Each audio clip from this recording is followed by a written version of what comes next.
guys, welcome to Drone Academy. நம்ம இன்னைக்கு இந்த வீடியோ பதிவுல இந்திய பொருளாதாரம் சுதந்திரத்திற்கு முன்னரும் பின்னரும் சுதந்திரத்துக்கு முன்னாடி எப்படி இருந்துச்சு பின்னாடி எப்படி இருந்துச்சு ஆனா இந்த லெசனை பாக்குறதுக்கு முன்னாடி நான் ஒரு இன்ஃபர்மேஷன் சொல்றேன், அது கொஞ்சம் நோட் பண்றீங்களா? என்ன சார் பாத்தீங்கன்னா, நீங்க டிஎன்பிஎஸ்சி ஆஸ்பிரண்டா இருந்தீங்கன்னா, புரியுதுங்களா சார்? நான் டிஎன்பிஎஸ்சி தான் படிக்கிறேன்னு முடிவு எடுத்துட்டீங்கன்னா தயவு செஞ்சு சொல்றேன், இந்த லெசனை கம்ப்ளீட் பண்ணாம போகவே போவாதீங்க.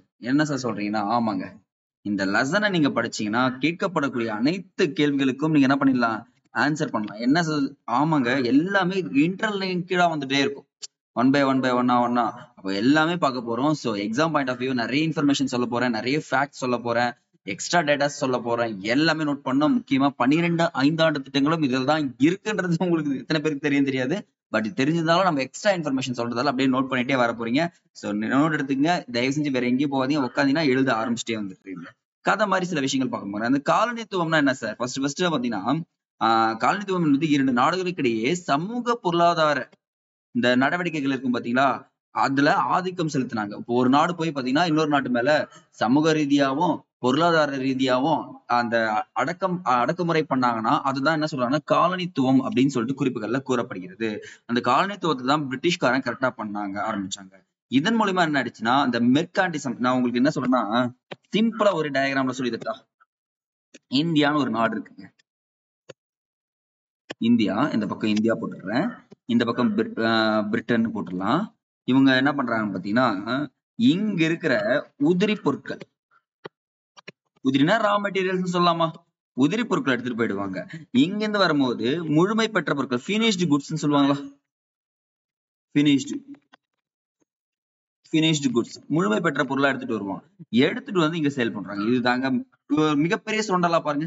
இந்தியா கிட்ட இருந்து ஒரு பொருள் எடுத்துட்டு போறான், அவன் என்ன பண்றான், அதை எடுத்துட்டு வந்து திருப்பி இந்தியா கிட்டயே விற்கிறான். சோ இதுதான் நம்ம என்ன சொல்லணும் பாத்தீங்கன்னா மெர்கான்டிசம் சொல்லுவாங்க, சுரண்டல்னு சொல்லுவாங்க. சரி, வணிக சுரண்டல்ன்றது தெரிஞ்சிருந்துச்சு ஆங்கிலேயர்கிட்ட. பட் ஆனா அது வந்து எப்படி தப்பிச்சோம், இந்தியாவுடைய பொருளாதாரத்தை இப்ப எப்படி வச்சிருக்கோன்றத மொத்தமாவே நம்ம என்ன பண்ணிடலாம், பாத்துடலாம் இந்த லெசன்ல. புரியுதுங்களா? சரிங்க சார். இந்தியாவில இந்த ஐரோப்பியர்கள்ல முதல்ல வந்த ஐரோப்பியர் யாருன்னா தெரியுமா அப்படின்னு சொல்லிட்டு கேட்டீங்கன்னா இருக்காங்க. வாஸ்கோட காமா அப்படின்னு சொல்றவர் தான் ஃபர்ஸ்ட் பாத்தீங்கன்னா இந்தியாவில முதலாக இந்தியாவிற்கு வருகை புரிந்தவர்னு சொல்லலாம். வாஸ்கோட காமா டேட் மட்டும் நோட் பண்ணுங்க. வாஸ்கோட காமா இந்தியாவில் மே 20 1498 ஆண்டு இந்தியாவிற்கு வருகை புரிகிறார். இந்த கடல் வணிகம், கடல் வழியா வந்து என்ன பண்றாரு, கோழிக்கோடுல இறங்கி இந்த மன்னர் சாமரின்ற ஒரு கிட்ட போய் உதவி கேட்கிறாரு. நாங்க நம்ம இந்த இடத்துல வணிக மையம் அமைச்சுக்கிறேன், நீங்க பர்மிஷன் தரீங்களான்னு சொல்லிட்டு ஓகே கொடுத்துறாரு. ஆனா கிட்டத்தட்ட பாருங்க 1510 என்ன பண்ணிடுறாருன்னா கோவாவில வணிகம் செய்ய அப்படியே முழு பொறுப்பும் அவர் எடுத்துக்கிறாரு.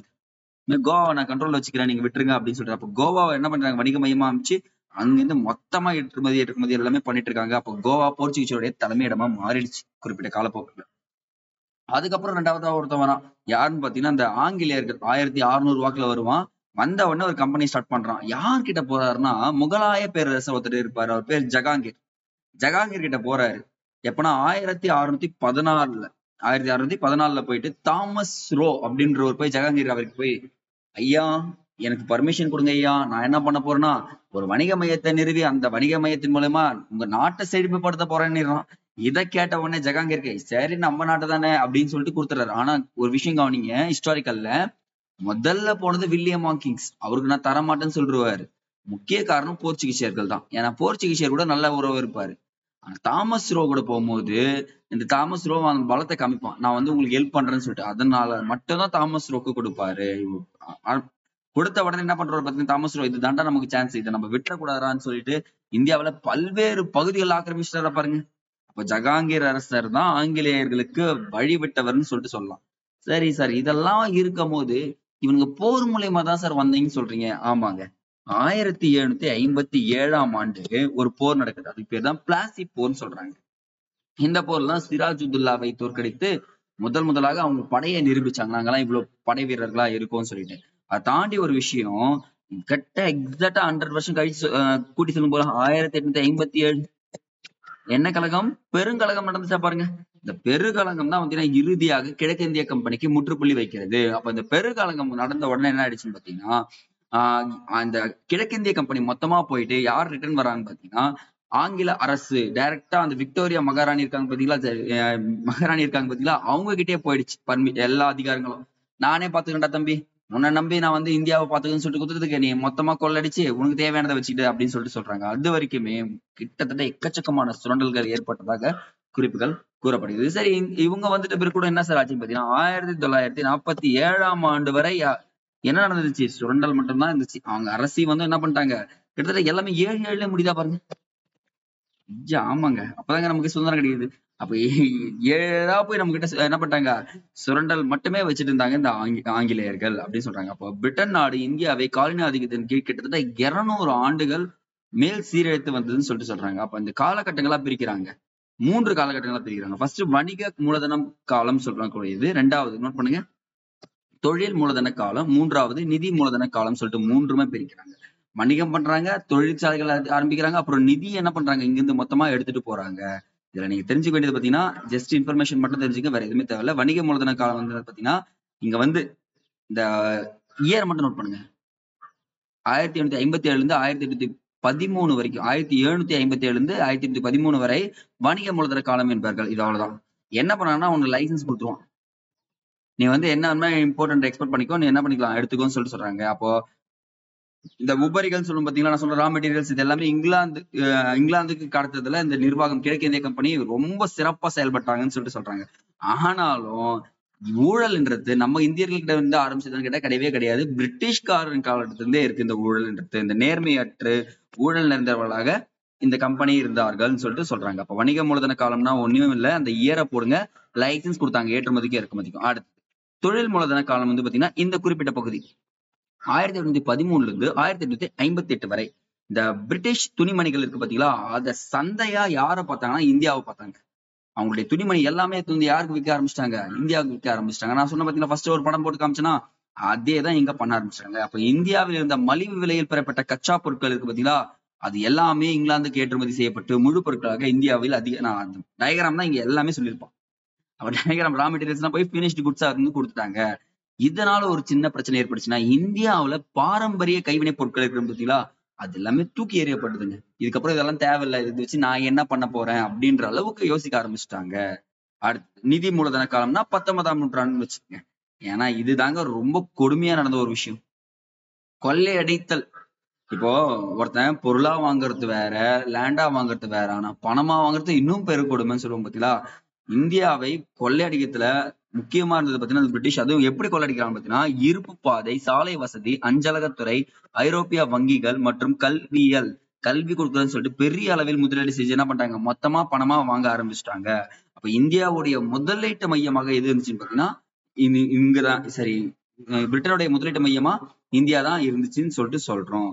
சரி சார், இதை தாண்டி ஒரு விஷயம் என்ன படிச்சுன்னா 1800 நோட் பண்ணுங்க, 1858ஆம் ஆண்டு கிழக்கிந்திய கம்பெனி ஆட்சி கிழக்கிந்திய கம்பெனியுடைய அதிகாரம் யாருக்கு மாற்றப்பட்டதுன்னா பிரிட்டிஷ் அரசிடம் ஒப்படைக்கப்பட்டது. இது ஐயா நம்மள கேட்பாங்க கொஸ்டின்ஸ். இந்தியன் நேஷனல் மூவ்மெண்ட் இருக்கு பாத்தீங்களா, அதுலயும் இந்த கொஸ்டின்ஸ் இருக்கும், சோ இங்கேயும் இருக்கும், நோட் பண்ணி வைங்க. இந்த காலகட்டத்துல இந்திய கைவினை பொருட்கள் இருக்கு பாத்தீங்களா, அதனுடைய நசிவு காலம்னு சொல்லுவோம். ஏன்னா நீ இங்க ஒரு பொருள் எடுத்துட்டு போற, அதை ரெடி பண்ணி முழுமை பெற்ற பொருளா கொண்டு வர, பட் இங்கேயே ஒரு பொருள் தயாரிப்பாங்க, அதெல்லாம் என்ன சார் ஆச்சுன்னா கண்டிப்பா என்ன சொல்றதுன்னா மொத்தமா வேஸ்ட் ஆச்சு. ஏன்னா அதுக்கு முன்னாடி இந்திய கைவினை பொருட்கள் உலக அளவில் மிகுந்த வரவேற்பை பெற்றது. இவன் என்ன பண்ணிடுறான், டாக்ஸ் போட்டுறான். டாக்ஸ் என்ன சொல்லுவாங்க, சுங்க வரின்னு சொல்லிட்டு சொல்லுவோம் பாத்தீங்களா, பயங்கரமான வரி போடுறாங்க. அப்பெல்லாம் பாருங்க, பருத்தி, பட்டு ஆடைகள், காலிக்கோ துணிகள், அலங்கார பொருட்கள் எல்லாமே முறைச்சுப்புங்க. முதல்மா இந்தியா ப்ராடக்டா, இங்க வாப்பா நான் வாங்கிக்கிறேன். ஆஸ்திரேலியா போனா இந்தியா ப்ராடக்ட், அமெரிக்கா போனா இந்தியாவான்னு கேட்பான், வாங்கிப்பான். ஆனா பிரிட்டிஷ்காரன் என்ன பண்ணிடுறான், யோசிச்சிடறான், ஓகே இவனுங்க பொருள் இதுக்கப்புறம் போக கூடாதுன்னு சொல்லிட்டு சுங்க வரியை போட்டு அது எல்லா பொருட்களையும் அழிச்சிடறான். ஏன்னா அவன் பொருட்களை அதிகரிக்கணும்னா சுங்க வரி மட்டும்தான் சரி வரும்னு சொல்லிட்டு அழிச்சிடறான். ஆனா இந்த நவாப் அரசர்கள் காலம் முடிவுக்கு வந்தவுடன் இந்திய கைவினை பொருட்களை காப்பாற்ற எவரும் இல்லாத நிலை ஏற்பட்டது. இந்த சிராஜுத்தௌலா எல்லாம் போயிட்ட பிறகு முடிஞ்சே போச்சு. அப்போ இந்திய கைவினை பொருட்கள் இயந்திர தயாரிப்பு பொருட்களுடன் போட்டியிட முடியவில்லை. ஏன்னா அவங்க எல்லாமே இயந்திரத்தை வச்சு பயன்படுத்தி என்ன பண்ண ஆரம்பிச்சிட்டாங்க, மேலும் மேலும் மேலும் அவங்களுடைய பொருட்களை தயாரிச்சு சந்தையில விற்க ஆரம்பிச்சிடுறாங்க. அப்போ இந்தியாவுடைய பொருட்கள் எல்லாமே குறைய ஆரம்பிச்சிருச்சுன்னு சொல்லிட்டு சொல்றாங்க. அடுத்தது இந்தியாவில் ரயில்வே அறிமுகப்படுத்துறாங்க. ஏன்னா பிரிட்டிஷ் தான் வந்து பாத்தீங்கன்னா ரயில்வே அறிமுகப்படுத்துறாங்க. அந்த உள்ளூர் சந்தையை மேம்படுத்தணும்னு சொல்லுவாங்க பாத்தீங்களா, அந்த விஷயங்களை இங்க கொண்டு வராங்க. அடுத்த பாருங்க, ரொம்ப ரொம்ப இம்பார்ட்டன்ட், யார் தாங்க அந்த நிலத்தை அதிகமா வச்சிருக்காங்க, ஒண்ணு பார்த்தா ராஜா வச்சிருக்கான், இன்னொருத்த பார்த்தா ஜமீன்தார்கள் வச்சிருக்காங்க, என்னென்னமோ பண்ணிட்டு இருக்காங்க. அந்த நில வருவாய் முறையை சீர் செய்தவர்கள் யாருன்னு பாத்தீங்கன்னா இங்க இருக்காங்க பாருங்க. ஒரு 3 நில வருவாய் முறை இருக்கும். ஆல்ரெடி நிறைய டைம் இதை பத்தி கேள்விப்பட்டிருப்போம். கொஞ்சம் டெப்தாவே இங்க பாத்துடலாமா? ஜமீன்தாரி முறை அல்லது நிலச்சுவாந்தார் முறை சொல்லுவாங்க. இது வந்து பாத்தீங்கன்னா ஃபர்ஸ்ட் ஜமீன்தாரி முறையை பார்த்துடலாமா? ஜமீன்தாரி முறையை அறிமுகம் செய்தவர் லார்ட் காரன் வால்திஸ். எந்த ஆண்டுன்னு பாத்தீங்கன்னா 1793 அறிமுகம் செய்கிறார். இந்த இடத்துல லேண்டோட ரைட்ஸ் யார்கிட்ட இருக்கும் பாத்தீங்கன்னா ஜமீன்தார் கிட்ட இருக்கும். ஜமீன்தார் வந்து வச்சுப்பாங்க. ஓகேங்களா? அவங்க என்ன பண்ணுவாங்க பாத்தீங்கன்னா, நீ பயிரிட்டு என்ன பண்ணிடணும், எனக்கு வரியா கொடு அப்படின்னு சொல்லிட்டு சொல்றாங்க. அந்த முழு பொறுப்பும் இப்போ இங்க விவசாயி இருக்கான்னு வைங்களேன், இங்க இவன் தான் விவசாயி. இவன் என்ன பண்ணுவான், பயிர் வைப்பான். பயிர் வச்சு யார்கிட்ட கொடுப்பானா, இவ்வளோ பெரிய ஜமீன்தார் கிட்ட கொடுப்பான். இந்த ஜமீன்தார் என்ன பண்ணுவானா, இவ்வளோ பெரிய பிரிட்டிஷ் எடுத்துப்பான். அப்ப 3 பேர் கிட்ட போகுது. அப்போ நில வருவாய் வரியை யார் வசூல் செய்தார்கள்னா ஜமீன்தார்கள் தான் வாங்க ஆரம்பிச்சிடுறாங்க. அப்போ நீங்க எக்ஸாம் பாயிண்ட் ஆஃப் வியூல எந்த ஆண்டு யார் அறிமுகப்படுத்தினார், எந்தெந்த பகுதிகள் இருந்துச்சுன்னு மட்டும் நான் சொல்லிட்டேன், நோட் பண்றீங்களா? நோட் பண்ணுங்க பார்க்கலாம். பம்பாய், பீகார், மகாராஷ்டிரா, ஹரியானா, அசாம். அப்ப ஜமீன்தார் முறை இருந்த பகுதிகள் சொல்லிட்டு கேட்டாங்கன்னா இது எல்லாமே இங்கேயே நோட் பண்றேங்க. சார் நான் எக்ஸ்ட்ரா எல்லாம் போய் படிக்கலாம் தேவையில்ல, இப்பவும் சொல்றேன், இந்த லெசனை வந்துட்டீங்கன்னா மொத்தமா இங்கேயே முடிச்சுட்டு போயிடுங்க. அடுத்து இப்போ ஜமீன்தாரி முறை முடிஞ்சிருக்கு. அடுத்ததா பார்க்க போறது மகள்வாரி முறைங்க. சரி, மகள்வாரி முறை இதுல ஒரே ஒரு விஷயம் மட்டும் பாருங்க. வசூலிக்கப்பட்ட நில வருவாயில் 11 10 பங்கு யாருக்கு கொடுத்தோம்னா அரசு கிட்ட கொடுத்துடணுமா. மீத தொகையை ஜமீன்தார் எடுத்துப்பான். அப்ப விவசாயி என்ன பண்ணுவான், ரொம்ப கொடுமையா இருந்துச்சுல்ல. சரி, இதுல ஊழல் நடக்குதுன்னு சொல்லிட்டு யாருக்கு தெரிய ஆரம்பிச்சுன்னா ஜமீன்தார்களுக்கு தெரியாது. கிழக்கிந்திய கம்பெனிக்கு தெரிஞ்ச உடனே வேற ஒரு முறையை அறிமுகம் செய்யறாங்க. அதான் மகள்வாரி முறை அல்லது இனவாரி முறைன்னு சொல்லிட்டு சொல்லக்கூடியது. இம்முறை அறிமுகப்படுத்தப்பட்ட பின்னர் மத்திய பிரதேசம், பஞ்சாபிற்கு விரிவுபடுத்தப்படுது. பட் ஆனா இந்த முறையை அறிமுகம் செய்தவர் யாருன்னா மகள்வாரிய வில்லியம் பெண்டிங். கேள்விப்பட்டிருக்கீங்களா? வில்லியம் பென்டிக் அப்படின்றவர் தான் வந்து பாத்தீங்கன்னா இந்த முறையை அறிமுகம் செய்யறாரு. ஆண்டு வந்து பாத்தீங்கன்னா 1833 ஆண்டு அறிமுகம் செய்தார். இதுல வந்து பாத்தீங்கன்னா மகள்வாரி முறையில வரியை வசூல் செய்வர் யாருன்னு பாத்தீங்கன்னா இவர் தாங்க, வில்லேஜ் ஹெட்மேன் சொல்லிட்டு அந்த குழு கிராம தலைவர்னு சொல்லுவாங்க. கிராம தலைவர்கிட்ட கொடுத்துருவாரு. நீ வந்து என்ன பண்ணும், வசூல் பண்ணி என்கிட்ட கொடுத்துருன்னு சொல்லிட்டு சொல்லுவாங்க. அப்ப மகள்வாரி முறை எக்ஸாம் பாயிண்ட் ஆஃப் வியூல முக்கியம், இதையும் நோட் பண்ணுவீங்க. அடுத்தது ரயத் வாரி முறை. ரயத் வாரி முறைனா உங்களுக்கு ஈஸியா தெரியும். தமிழ்நாட்டுல முதலில் அறிமுகம் செய்யப்பட்ட ஒரு முறைனா ரயத் வாரி முறை. ஃபர்ஸ்ட் பாயிண்டே முடிச்சா பாருங்க. இந்த தமிழ்நாட்டுல மட்டும் இல்லாம மகாராஷ்டிரா, குஜராத், அசாம், கூர்க், கர்நாடகால இருக்கு. கிழக்கு கர்நாடகா மேலே இருக்குங்க. இங்கேயும் ஒரு கூர்க் இருக்குங்க. இந்த பஞ்சாப் பகுதி, இந்த பாகிஸ்தான் பகுதியிலும் ஒரு கூர்க் இருக்கு. பஞ்சாப் பகுதியிலும் ஒரு கூர்க் இருக்கு. சோ எல்லா இடத்துலயும் பண்ணிடுறாங்க. இது பண்ணது மட்டும் இல்லாம இம்முறையில் நிலத்தை சொந்தம் கொண்டாடும் உரிமை, நிலத்திற்கான கட்டுப்பாடு நிலை உரிமையாளர்களிடமே இருந்தது. நீயே வச்சுக்கப்பா ரைட்ஸ், எனக்கெல்லாம் எதுவும் வேணாம், ஃபார்மரே வச்சுக்கணும், ஆனா பணத்தை யார்கிட்ட கொடுத்துருணும், என்கிட்ட கொடுத்துருங்கன்னு சொல்றாரு. இந்த முறையை அறிமுகம் செய்தவர் வந்து பாத்தீங்கன்னா எக்ஸாம் பாயிண்ட் ஆஃப் வியூல ரொம்ப ரொம்ப முக்கியம், சார் தாமஸ் மன்றோ அப்படின்றவர். ஆண்டு 1820 ஆண்டு அறிமுகம் செய்யறாருங்க இந்த முறையை. தாமஸ் மன்றோ எந்த ஆண்டு? 1820 ஆண்டு அறிமுகம் செய்கிறார் அப்படின்றத நோட் பண்ணி வச்சா போதுமானது. அடுத்தது பாருங்க, 3 நிலவரையும் முடிஞ்சிச்சு. அடுத்தது என்ன சார் இருந்துச்சு இந்த காலகட்டத்தில் பாத்தீங்கன்னா, அந்த 19ஆம் நூற்றாண்டுல தொழில் வளர்ச்சி அதிக ஆரம்பிச்சிடுறாங்க. அந்த முதலீட்டாளர்கள் சொல்லுவாங்க பாத்தீங்கன்னா, தங்கள் பெற்ற இந்த இப்படியே யோசிக்கிறாங்க, எப்படியோ இந்தியாவுல போனா பொழைச்சிக்கலாம் அப்படின்ற ஒரு விஷயத்த உள்ள வந்து பல நிறுவனங்களை நிறுவனத்துக்கு அடித்தளமா இருந்தது பாத்தீங்கன்னா அந்த 19ஆம் நூற்றாண்டு தான் சொல்லுவாங்க. ஏன்னா ஆங்கிலேய தொழில் புரட்சிக்கு வித்திட்ட போதிலும் அங்க இடத்துல தொழில் புரட்சி இன்னும் நடக்குது. ஆனா அதையும் அதிக லாபத்தை ஈட்டுற மாதிரிதான் இந்தியாவுக்குள்ளே வராங்க. நீ என்னதான் புரட்சி பண்ணு, நீ என்னதான் பண்ணு, ஆனா எனக்கு என்ன தேவை, லாபம் தான் வேணும்னு சொல்லிட்டு சார் வராங்க. சோ இந்த பாயிண்ட் ஆஃப் வியூல இதெல்லாம் விட்டுக்கலாம். இந்த தொழில் கொள்கைன்னு ஒண்ணு இருக்குங்க, அது மட்டும் தாங்க நம்ம எக்ஸாம் பாயிண்ட் ஆஃப் வியூல முக்கியம். இண்டஸ்ட்ரியல் பாலிசின்னு சொல்லக்கூடியது நீங்க கொடுத்துருக்க பாருங்க, இதை மட்டும் கவனிங்க. ஆசியாவில் 3வது முக்கிய பொருளாதார நாடுனா இந்தியா தான். பட் ஆனா இப்ப என்ன சொல்லியிருக்கேன் நானு, 2வது. ஜப்பான் என்ன ஆயிடுச்சு, 3வது இடத்துக்கு போயிட்டாங்கன்னு சொல்லிட்டு சொல்றாங்க. அப்ப 70 ஆண்டு கால சுதந்திர வாழ்க்கையில் இந்திய சமூக பொருளாதார முன்னேற்றத்தில் ஒரு குறிப்பிட்ட மாற்றத்தை ஏற்படுத்தி உள்ளதுன்னு சொல்லிட்டு சொன்னா கரெக்ட் தான். அதை தாண்டி ஒரு விஷயம், இந்திய தொழில் கொள்கை வந்து பாத்தீங்கன்னா ஒரு 5 கொள்கைகள் கொடுத்திருப்பாங்க. ஃபர்ஸ்ட் எப்ப ஸ்டார்ட் பண்ணாங்கன்னா 1948. அப்படியே 1 by 1 எழுதுங்க பார்க்கலாம். 1956, 1977, 1980, 1990, 1991. அப்ப இந்திய தொழில் கொள்கைகள் ஒரு குறிப்பிட்ட காலகட்டத்துல ஒவ்வொன்றா வந்திருக்காங்க. நம்ம எல்பிஜி தாங்க, லிபரலைசேஷன், பிரைவேடைசேஷன், குளோபலைசேஷன் தான் புதிய தொழில் கொள்கைன்னு சொல்லக்கூடியது. அறிவிக்கப்பட்ட ஆண்டு 1991. அப்ப முதல் தொழில் கொள்கை எப்பன்னு கேட்டாங்கன்னா 1948ஆம் ஆண்டு தான் அறிவிக்கப்பட்டது. சார் இந்த தொழில் கொள்கையில என்ன சார் பண்ணிருப்பாங்க, என்னென்ன சார் பண்ணிருப்பாங்க, ஜஸ்ட் நீங்க ரெண்டு லைன்ல தெரிஞ்சுக்கிட்டா போதும். 1948ஆம் ஆண்டு தொழில் கொள்கை தீர்மானம் கொண்டு வரப்படுகிறதுங்க. எந்த ஆண்டுன்னு பாத்தீங்கன்னா, எந்த தேதி பாத்தீங்கன்னா ஏப்ரல் 6ஆம் தேதி முதல் தொழில் கொள்கையை இந்தியா உருவாக்கியது அப்படின்னு சொல்லிட்டு சொல்றாங்க.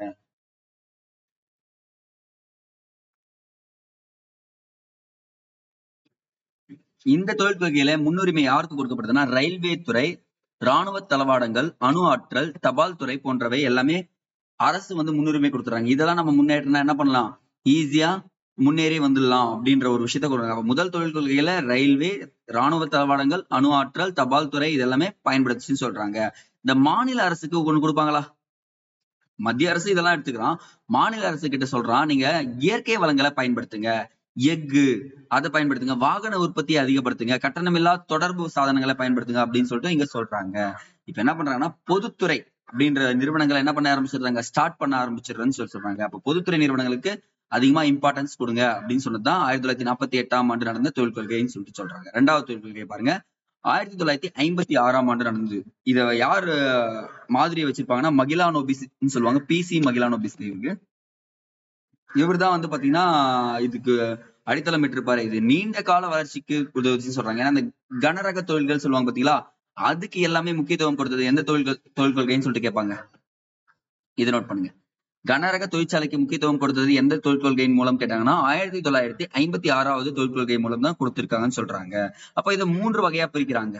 17 தொழில்கள் சொல்லிட்டும் 12 தொழில்கள் சொல்லிட்டும். 3ஆம் பிரிவு வந்து பாத்தீங்கன்னா இந்த 17 தொழில்களும் 12 தொழில்களும் இல்லாததான் இங்க சேர்த்திருக்காங்க. ஜஸ்ட் அப்படியே ரீட் அவுட் பண்ணும் போகலாம். இது எல்லாத்தையுமே அந்த 17 தொழில்கள்ல என்னென்னலாம் இருந்துச்சு, 12 தொழில்கள் இருந்துச்சு, 3ஆவது பிரிவுல என்ன இருந்துச்சுன்னு சொல்லிட்டு சொன்னா போதுமானது. அப்ப பொதுத்துறைக்கு முக்கியத்துவம், 2வது தொழில் கொள்கைகளும் யாருக்கு முக்கியத்துவம் கொடுக்குறாங்க, பொதுத்துறைக்கு மட்டும்தான் கொடுக்க ஆரம்பிச்சிடுறாங்க. அடுத்தது சரிங்க சார், தொழில் கொள்கை எல்லாம் முடிஞ்சிச்சு. அந்த எல்பிஜி வந்து நம்ம ஆல்ரெடி பார்த்துட்டோம்னு நினைக்கிறேன். ஜஸ்ட் எல்பிஜி மட்டும் கவனிச்சிக்கிறீங்களா. புதிய தொழில் கொள்கைன்னு ஒண்ணு ஸ்டார்ட் பண்றாங்க. எப்பன்னா 1991ஆம் ஆண்டு. லிபரலைசேஷன், பிரைவேடைசேஷன், குளோபலைசேஷன் சொல்லுவாங்க. எக்ஸாம் பாயிண்ட் ஆஃப் வியூல பல முறை கேட்கப்பட்ட கேள்வி. தாராளமயமாதல், தனியார் மயமாதல், உலகமயமாதல்னு சொல்லிட்டு சொல்லுவாங்க.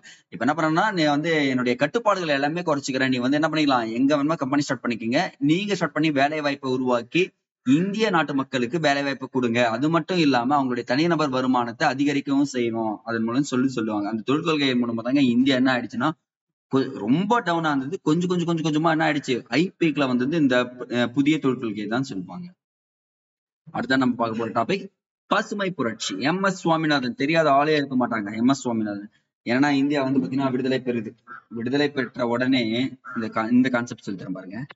இது வந்து பாத்தீங்கன்னா எத்தனை பேருக்கு தெரியாது, பட் ஆனா இதுதான் நிஜம். இங்க சைடு ஒரு பஞ்சாப், இந்த சைடு ஒரு பஞ்சாப் இருக்கு.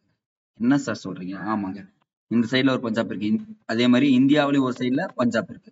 இதுல அதிகமா விளையக்கூடிய நெல் விளையக்கூடிய, கோதுமை விளையக்கூடிய பகுதிகள் எல்லாமே பாகிஸ்தான் எடுத்து போயிடறாங்க. கம்மியா விலை கொடுத்து இந்தியா கிட்ட வந்துருச்சு. அப்ப இந்தியாவுக்கு முதல்ல ஏற்பட்ட விஷயம் பாத்தீங்கன்னா உணவு தட்டுப்பாடு தாங்க ஃபர்ஸ்ட் ஏற்படுது. என்ன பண்றதுன்னு யோசிக்கிறாங்க.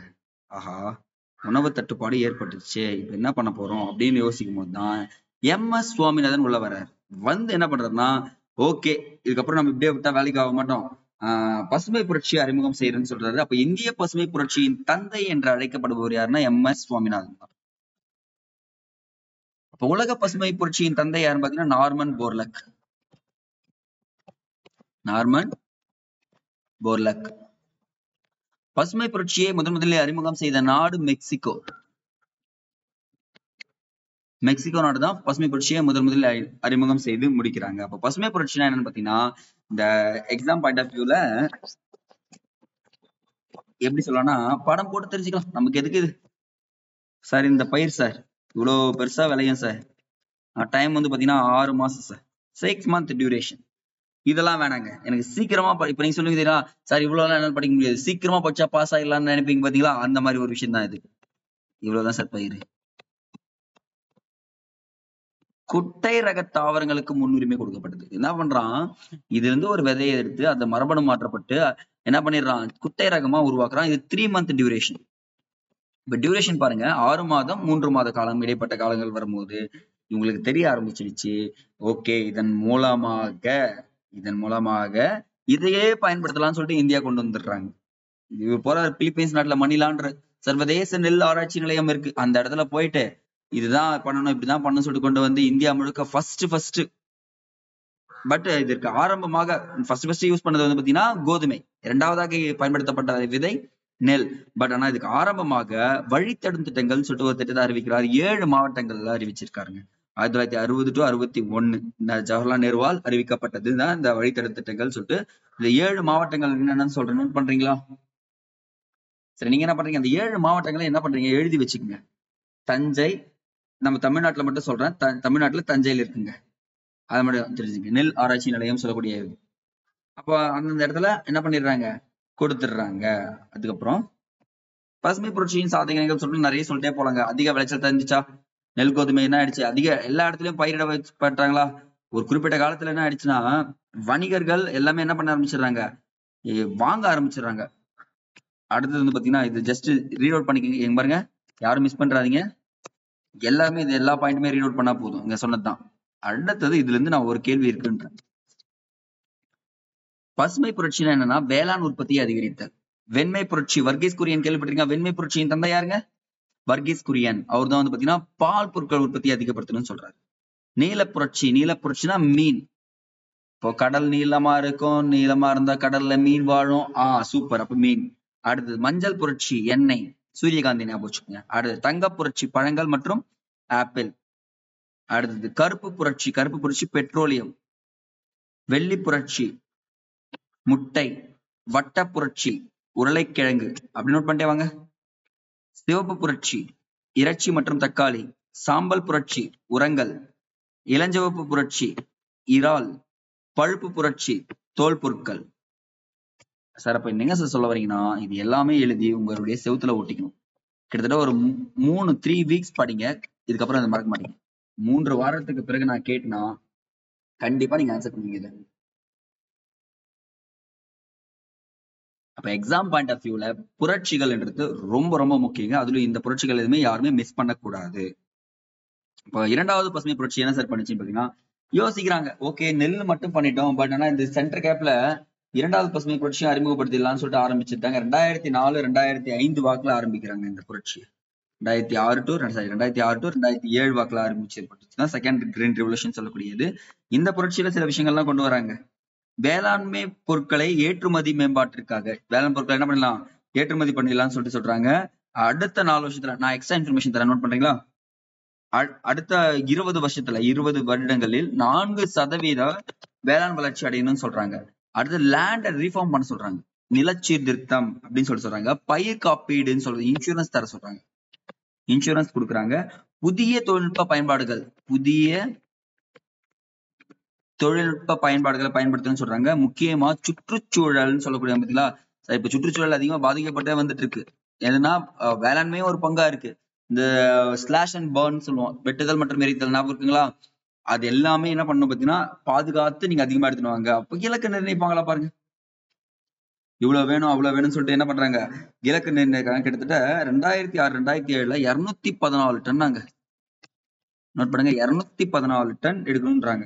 2020க்குள்ள 400 டன் வந்து பாத்தீங்கன்னா என்ன பண்ணி ஆகணும், எடுத்துடணும்னு சொல்லிட்டு சொல்றாங்க, டார்கெட்டா பிக்ஸ் பண்றாங்க. பட் செகண்ட் ரெவல்யூஷன்ல என்ன ஆயிடுச்சு பாத்தீங்கன்னா, அது ஆல்ரெடி நம்ம என்ன ஆயிடும், பாதி வெற்றி பெற்றுட்டோம், மாற்றமே கிடையாது. ஏன்னா அதை தாண்டி ஒரு விஷயம் நடந்துச்சு, பாப்புலேஷன் இன்க்ரீஸ் ஆச்சு. இந்த டைம்ல கெஸ் கூட பண்ணலைங்க பாப்புலேஷன் இவ்வளவு க்ரோத் ஆகுன்னு சொல்லிட்டு, பட் க்ரோத் ஆயிடுச்சு. இரண்டாவது பசுமை புரட்சியின் சாதனைகள் சொல்லிட்டு சில விஷயங்கள் கொடுத்துருவாங்க. இப்ப நெல் கோதுமை தவிர இது எல்லாத்துக்குமே என்ன பண்ணிட்டான், மரபணு மாற்றப்பட்ட விதைகளை பயன்படுத்தலாம் அப்படின்னு சொல்லிட்டு சொல்ல ஆரம்பிச்சுட்டான்.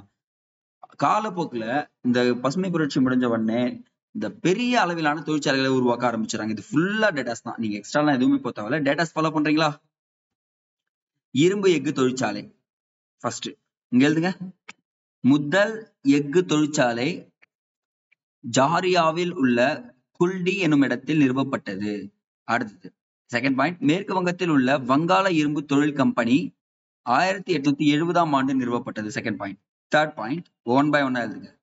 1709 பெரிய அளவிலான இரும்பு எஃகு தொழிற்சாலைன்னு சொல்லக்கூடிய டிஸ்கோ ஜம்ஷெட்பூரில் நிறுவப்பட்டது. இது ஆல்ரெடி நம்ம ஜியோகிராஃபிலே பார்த்திருக்கோம். டிஸ்கோ 1907 தாங்க, கன்ஃபார்ம்ங்க, எந்த மாற்றமும் பண்ணாதீங்க. அதனைத் தொடர்ந்து டிஸ்கோ இன்னொரு இடத்துல நிறுவப்படுதுன்னா 1919 பான்பூரில் நிறுவப்பட்டது. இது இரண்டுமே தனியார் துறை நிறுவனங்கள்ங்க. இது பொதுத்துறை நிறுவனம், இது ரெண்டுமே என்ன ஆயிடுச்சு, தனியார் துறை டிஸ்கோன்றது போயிடுச்சு. அப்போ முதலில் நிறுவப்பட்ட பொதுத்துறை நிறுவனம் ஒன்னு இருக்குங்க. எங்க சார் பாத்தீங்கன்னா பாருங்க, பத்ராவதியில் உள்ள விஸ்வேஸ்வர ஐயா இரும்பு எஃகு தொழில். அப்போ முதலில் நிறுவப்பட்ட பொதுத்துறை நிறுவனம் சொல்லிக்கிறாங்கன்னா விஸ்வேஸ்வர ஐயா. அப்போ இது ரெண்டுமே என்னன்னு பாத்தீங்கன்னா, சாரிங்க, இதுவும் தனியார் துறை, இதுவும் தனியார் துறை. இது மட்டும் தான் என்னது, கவர்மெண்ட் செக்டார்னு சொல்லுவாங்க. கவர்மெண்ட் செக்டார்ல இருக்கிறது அப்படின்னு சொல்லிட்டு குறிப்புகள் கூறப்படுகிறது. அடுத்தது, இந்த டேபிள் படிக்காம தயவு செஞ்சு போயிடாதீங்க எக்ஸாம் வந்துச்சுன்னா. ஏன்னா இரண்டாவது இடத்துல இதை பத்தி நான் டீட்டெயிலா சொல்ல போறேன். இந்த ரூர்கேலான்ற ஒரு கம்பெனி எங்க இருக்குன்னு பாத்தீங்கன்னா, பிளேஸ் சொல்லிட்டா ஒடிசா. யார் எந்த அரசு உதவிச்சுன்னு கேட்பாங்க, ஜெர்மனி. பிலால் மத்திய பிரதேசம். உங்களை நான் மேட்ச் த ஃபாலோயிங்ல இந்த மாநிலங்கள்னு சொல்லிட்டு கேட்பேன். ரஷ்யா. துர்காப்பூர் இங்கிலாந்து. பொகாரோ ஜார்க்கண்ட், ரஷ்யா அரசு பண்ணியிருக்காங்க. பரன்பூர் தனியார் துறையிலிருந்து பெறப்படுது. அப்படி என்ன பண்ணலாம், தனியார் துறை என்ன பண்ணிடலாம், வித்துடலாம், வாங்கிக்கிறோம். அடுத்தது மேற்கு வங்கத்தில் இருக்குங்க. விசாகப்பட்டினம் ரஷ்யா அரசு. செரன்பூர் மேற்கு வங்கம். சேலம் தமிழ்நாடு. விஜயநகர் கர்நாடகா. பத்ராவதி கர்நாடகா. இது எல்லாமே எந்தெந்த அரசு பாருங்க, இங்க பாருங்க, இங்க கவனிச்சுங்க. ரஷ்யா ரஷ்யா பாருங்க 1 2 3. ஏன்னா இவன் தான் அதிகமா பண்ணிருப்பான். அதுல முக்கியமா பாத்தீங்கன்னா பிலாலும் பொகாரோவும் ரொம்ப ரொம்ப இம்பார்ட்டன்ட். இங்கிலாந்து அரசு பாப்போமா, இங்கிலாந்து அரசு இந்த ரோம் லெட்டர் போடுறேன். 1 மட்டும் போடுங்க. அரசு 1. அடுத்து பாருங்க ஜெர்மனி அரசு ஒண்ணு சூப்பரான விஷயங்க, ரூர்கேலா கண்டிப்பா நான் உங்களுக்கு இரண்டாவது 5 இடத்துல இதை பத்தி நான் சொல்றேன். சோ இது எல்லாமே என்ன பண்றீங்க, இதுவும் எழுதி வச்சுக்கங்க. ஏன்னா எக்ஸாம் பாயிண்ட் ஆஃப் வியூல இதெல்லாம் மேட்ச் த ஃபாலோயிங்ல டக்கு கேட்டுட்டே இருப்பான். சோ அதனால இது எல்லாமே ரொம்ப முக்கியம். அடுத்து விஜயநகர் கர்நாடகா, பத்ராவதி கர்நாடகா, இது ரெண்டுத்தையும் நான் வச்சுக்கோங்க. மேற்கூறப்பட்ட அனைத்தும் சேலால் நிர்வகிக்கப்பட்டு தற்போது டிஸ்கோ தவிர அனைத்து முக்கிய நிறுவனங்களும் இவங்க தான் பாத்துக்கிறாங்க. சேல் என்ற அமைப்பு தான். அப்போ இந்திய எஃகு நிறுவனம் சேல்ன்றது பாத்தீங்கன்னா 1974 நிறுவப்பட்டது மற்றும் எஃகு துறை மேம்படுத்தும் பொறுப்பையும் அதற்கு அளிக்கப்பட்டது. எஃகு துறையை நீதான் மேம்படுத்தணும் அப்படின்னு சொல்லிட்டு சொல்றாங்க. அப்போ தற்போது இந்தியா எஃகு உற்பத்தியில் உலகில் 8வது மிகப்பெரிய நாடு. ப்ரீவியஸ் கொஸ்டின், எத்தனாவது மிகப்பெரிய நாடுன்னு என்ன சொல்லலாம், 8வது மிகப்பெரிய நாடு அப்படின்னு சொல்லிட்டு சொன்னா போதும். அடுத்தது சணல் தொழில். சணல் என்ன பண்ண முடியாது, விவசாயி போடவே முடியாதா? ஏன்னா கோணி போய் கட்டினாலும் சணல் வேணும், ஏன்னா கும்பாபிஷேகம் ஆனாலும் சணல் தேவைப்படுது, எதனா நல்ல விஷயம் இருந்தாலும் சணல் தேவைப்படுது. அப்ப சணல்ன்றது எல்லாத்துக்குமே ஒரு துணையா இருந்துட்டே இருக்கு.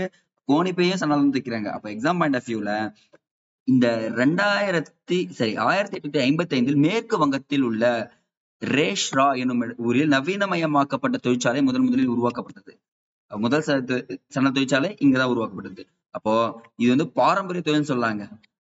உலக அளவில் இந்தியா கச்சா சணல் உற்பத்தியில், சணல் பொருட்கள் தயாரிப்பிலும் முதலிடத்திலும், சணல் பொருட்கள் ஏற்றுமதியில் 2வது இடத்திலும் உள்ளது. ரொம்ப ரொம்ப இம்பார்ட்டன்ட் பாயிண்ட்.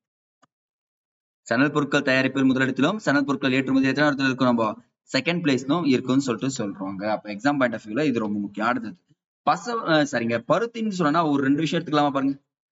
இப்ப காட்டன் அணையாதவங்க யாருமே இருக்க முடியாது. ஏன்னா காட்டன் ட்ரெஸ் தான் கொஞ்சம் ரேட் அதிகம். பட் ஆனா இந்த நெசவு தொழில மிக பழமையானதுன்னு சொல்றாங்க. அதிக தொழிலாளர்கள் கொண்ட துறை எதுன்னு சொல்லிட்டு போட்டாங்கன்னா இதுதான் சொல்லுவாங்க. அப்ப இந்த துறை பாத்தீங்கன்னா ஒழுங்கமைக்கப்பட்ட பெரிய அளவிலானது அப்படின்னு சொல்லிட்டு சொல்றாங்க. அது மட்டும் இல்லாம மொத்த உள்நாட்டு உற்பத்தியில் நோட் பண்ணுங்க 4%, மதிப்பு கூட்டப்பட்ட உற்பத்தியில் 20%, ஏற்றுமதி வருவாயில் 1/3 இத்துறையால் கொடுக்கப்படுகிறது அப்படின்னு சொல்லிட்டு சொல்றாங்க. அப்போ கொல்கத்தாவிற்கு அருகில் உள்ள குளோஸ்டர் துறைமுக நகரில் 1818 முதல் நவீன துணி உற்பத்தி ஆலை அமைக்கப்பட்டது அப்படின்னு சொல்லிட்டு சொல்றாங்க. கொல்கத்தாவிற்கு அருகில் உள்ள குளோஸ்டர், இது ரொம்ப இம்பார்ட்டன்ட்.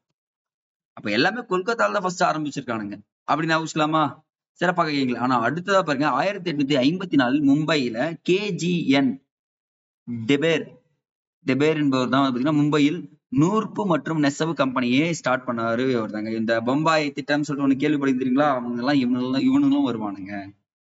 பருத்தியும் பாத்தீங்கன்னா எக்ஸாம் பாயிண்ட் ஆஃப் வியூல முக்கியம். அடுத்தது சர்க்கரை தொழில். சர்க்கரை இல்லைன்னா நம்மளால என்ன பண்ண முடியாது, டீ குடிக்க முடியாது. ஒரு பாட்டு இருக்கும் சர்க்கரை, அது சொல்லக்கூடாது. சோ அதனால நீங்க தெரிஞ்சுக்குங்க. ஆஹ் ஆனா இந்த கரும்பு உற்பத்தி ஒரு பண்ணிட்டானா அந்த கரும்பு மூலம் தான் சர்க்கரை எடுக்கப்படுது. கிட்டத்தட்ட 1 இயர் டியூரேஷன் ஒரு கரும்பு விவசாயிக்கு. இது ஒரு வேளாண் சார்பு தொழில் பாருங்க. பருத்தி தொழிலுக்கு அடுத்தபடியாக வேளாண் சார்ந்த தொழில்களில் பருத்தி தொழிலுக்கு அடுத்தபடியாக சர்க்கரை இருக்குன்னு சொல்லலாமா? கண்டிப்பா. உலக அளவில் இது இந்த விட்டுருங்க, நான் சொல்ற மாதிரி இருக்குங்க. கியூபா, பிரேசிலுக்கு அடுத்தபடியாக சர்க்கரை உற்பத்தியில் இந்தியா எத்தனாவது இடம்? 3வது இடம். இது ஆல்ரெடி ஜியோகிராஃபில பார்த்துட்டோம். பட் நம்ம கன்சியூமர்ல யாரு ஃபர்ஸ்ட் பிளேஸ் பாத்தீங்கன்னா நுகர்வோர்கள்ல இந்தியா தான் முதலிடத்தில் உள்ளதுன்னு சொல்றாங்க. அப்ப சர்க்கரை உற்பத்தியில் இந்திய அளவில் 1/3 பங்கு உத்தரப்பிரதேஷ். இது மாத்தி போட்டிருக்கேன். இது டேட்டா தப்பான்னு சொல்லி கேட்டீங்கன்னா தப்பெல்லாம் கிடையாது. ஜஸ்ட் சேஞ்ச் மட்டும் பண்ணிக்கோங்க.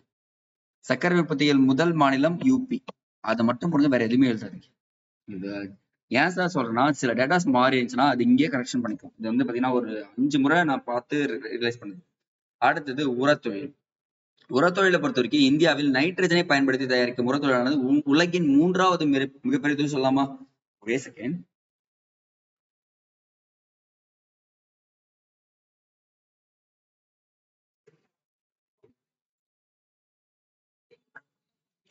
பாருங்க, இப்போ விவசாயம் பண்றானா அவனுக்கு உறுதுணையா இருக்கிறதுல உரமும் ஒன்றா. அப்போ உலகிலே 3வது மிகப்பெரிய தொழில் சொல்லிட்டு கேட்டாங்கன்னா எதை சொன்னீங்க? உரத்தொழிலை தான் சொல்லணும். அடுத்த பார்க்கும்போது காகித தொழில். சார் பேப்பர் எக்ஸாம் எழுதும் போது பாத்திருக்கேன் சார். 10th சார் 6th இருந்து ஐ திங்க் நினைக்கிறேன். 90s கிட்ஸா இருந்தா 2K கிட்ஸா இருந்தா சின்ன வயசுல இருந்தே பார்த்திருப்பீங்க.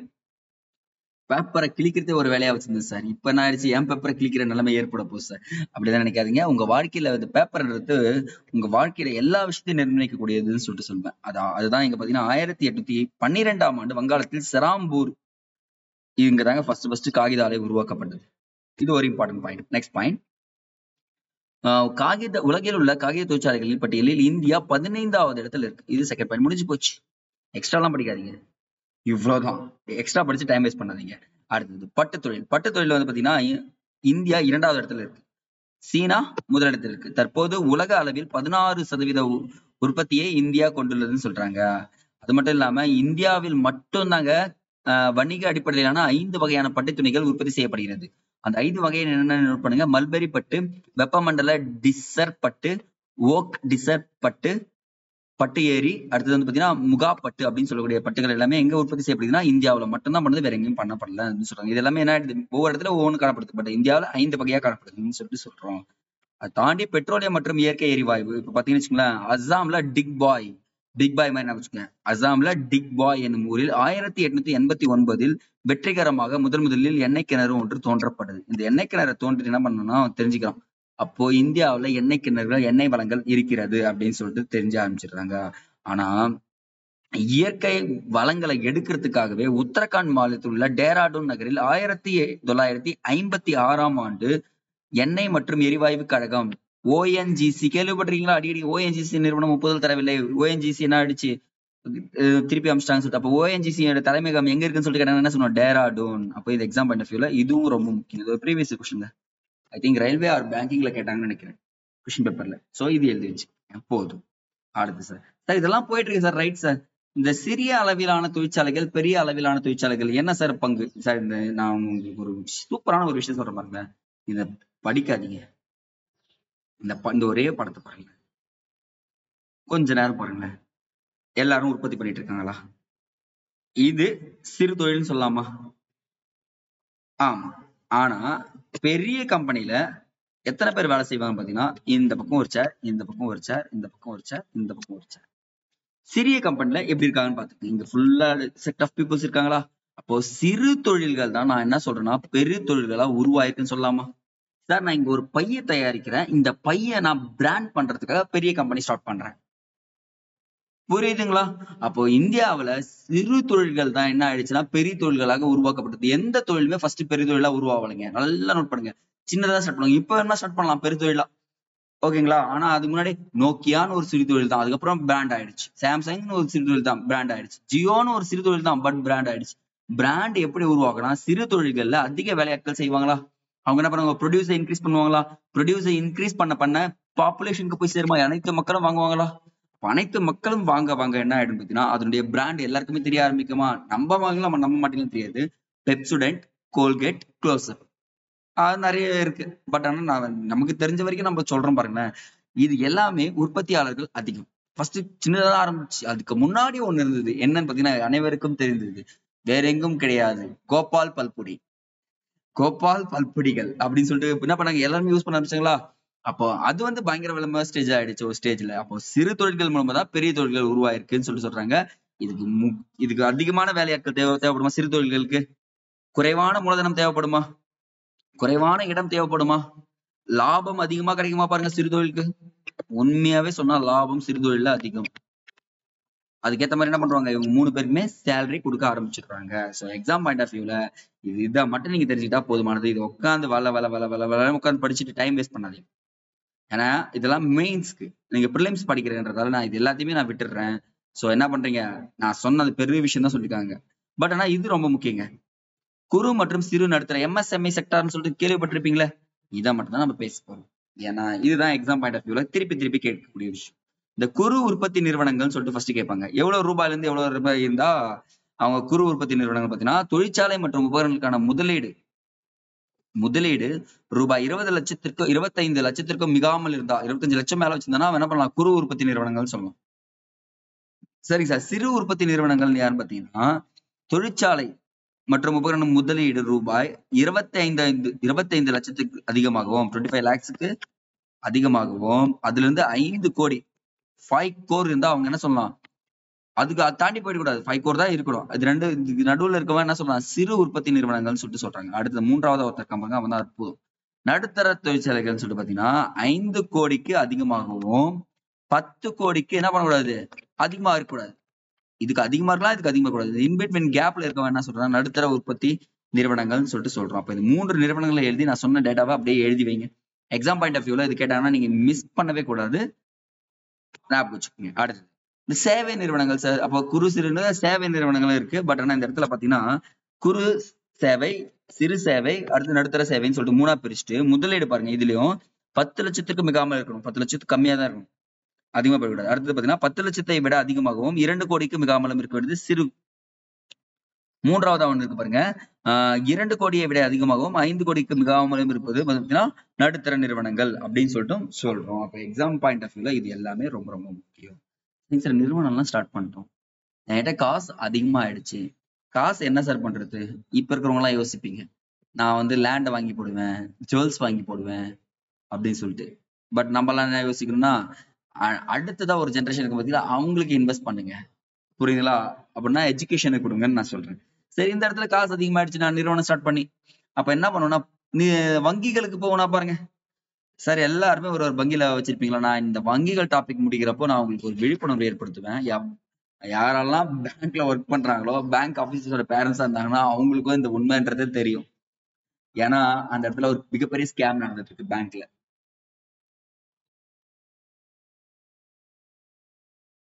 என்ன ஸ்கேம் சார் பாத்தீங்கன்னா, இந்த இடத்துல வங்கிகள் என்ன பண்றது ஃபர்ஸ்ட் சொல்லிடலாம். அதுக்கு முன்னாடி பிரதான் மந்திரி ஜன் தன் யோஜனா இந்த ஸ்கீம் 2019 கேட்டாங்க, எழுதினு வாங்க போகலாம். பிரதான் மந்திரி ஜன் தன் யோஜனா ஏன்னா வங்கிகளில் கணக்கை தொடரலாம் அப்படின்னு சொல்லிட்டு ஆரம்பிக்கப்பட்டதுதான் இந்த ஸ்கீம் சொல்லிட்டு சொல்லக்கூடியது. இது தெரிஞ்சு வச்சுங்க.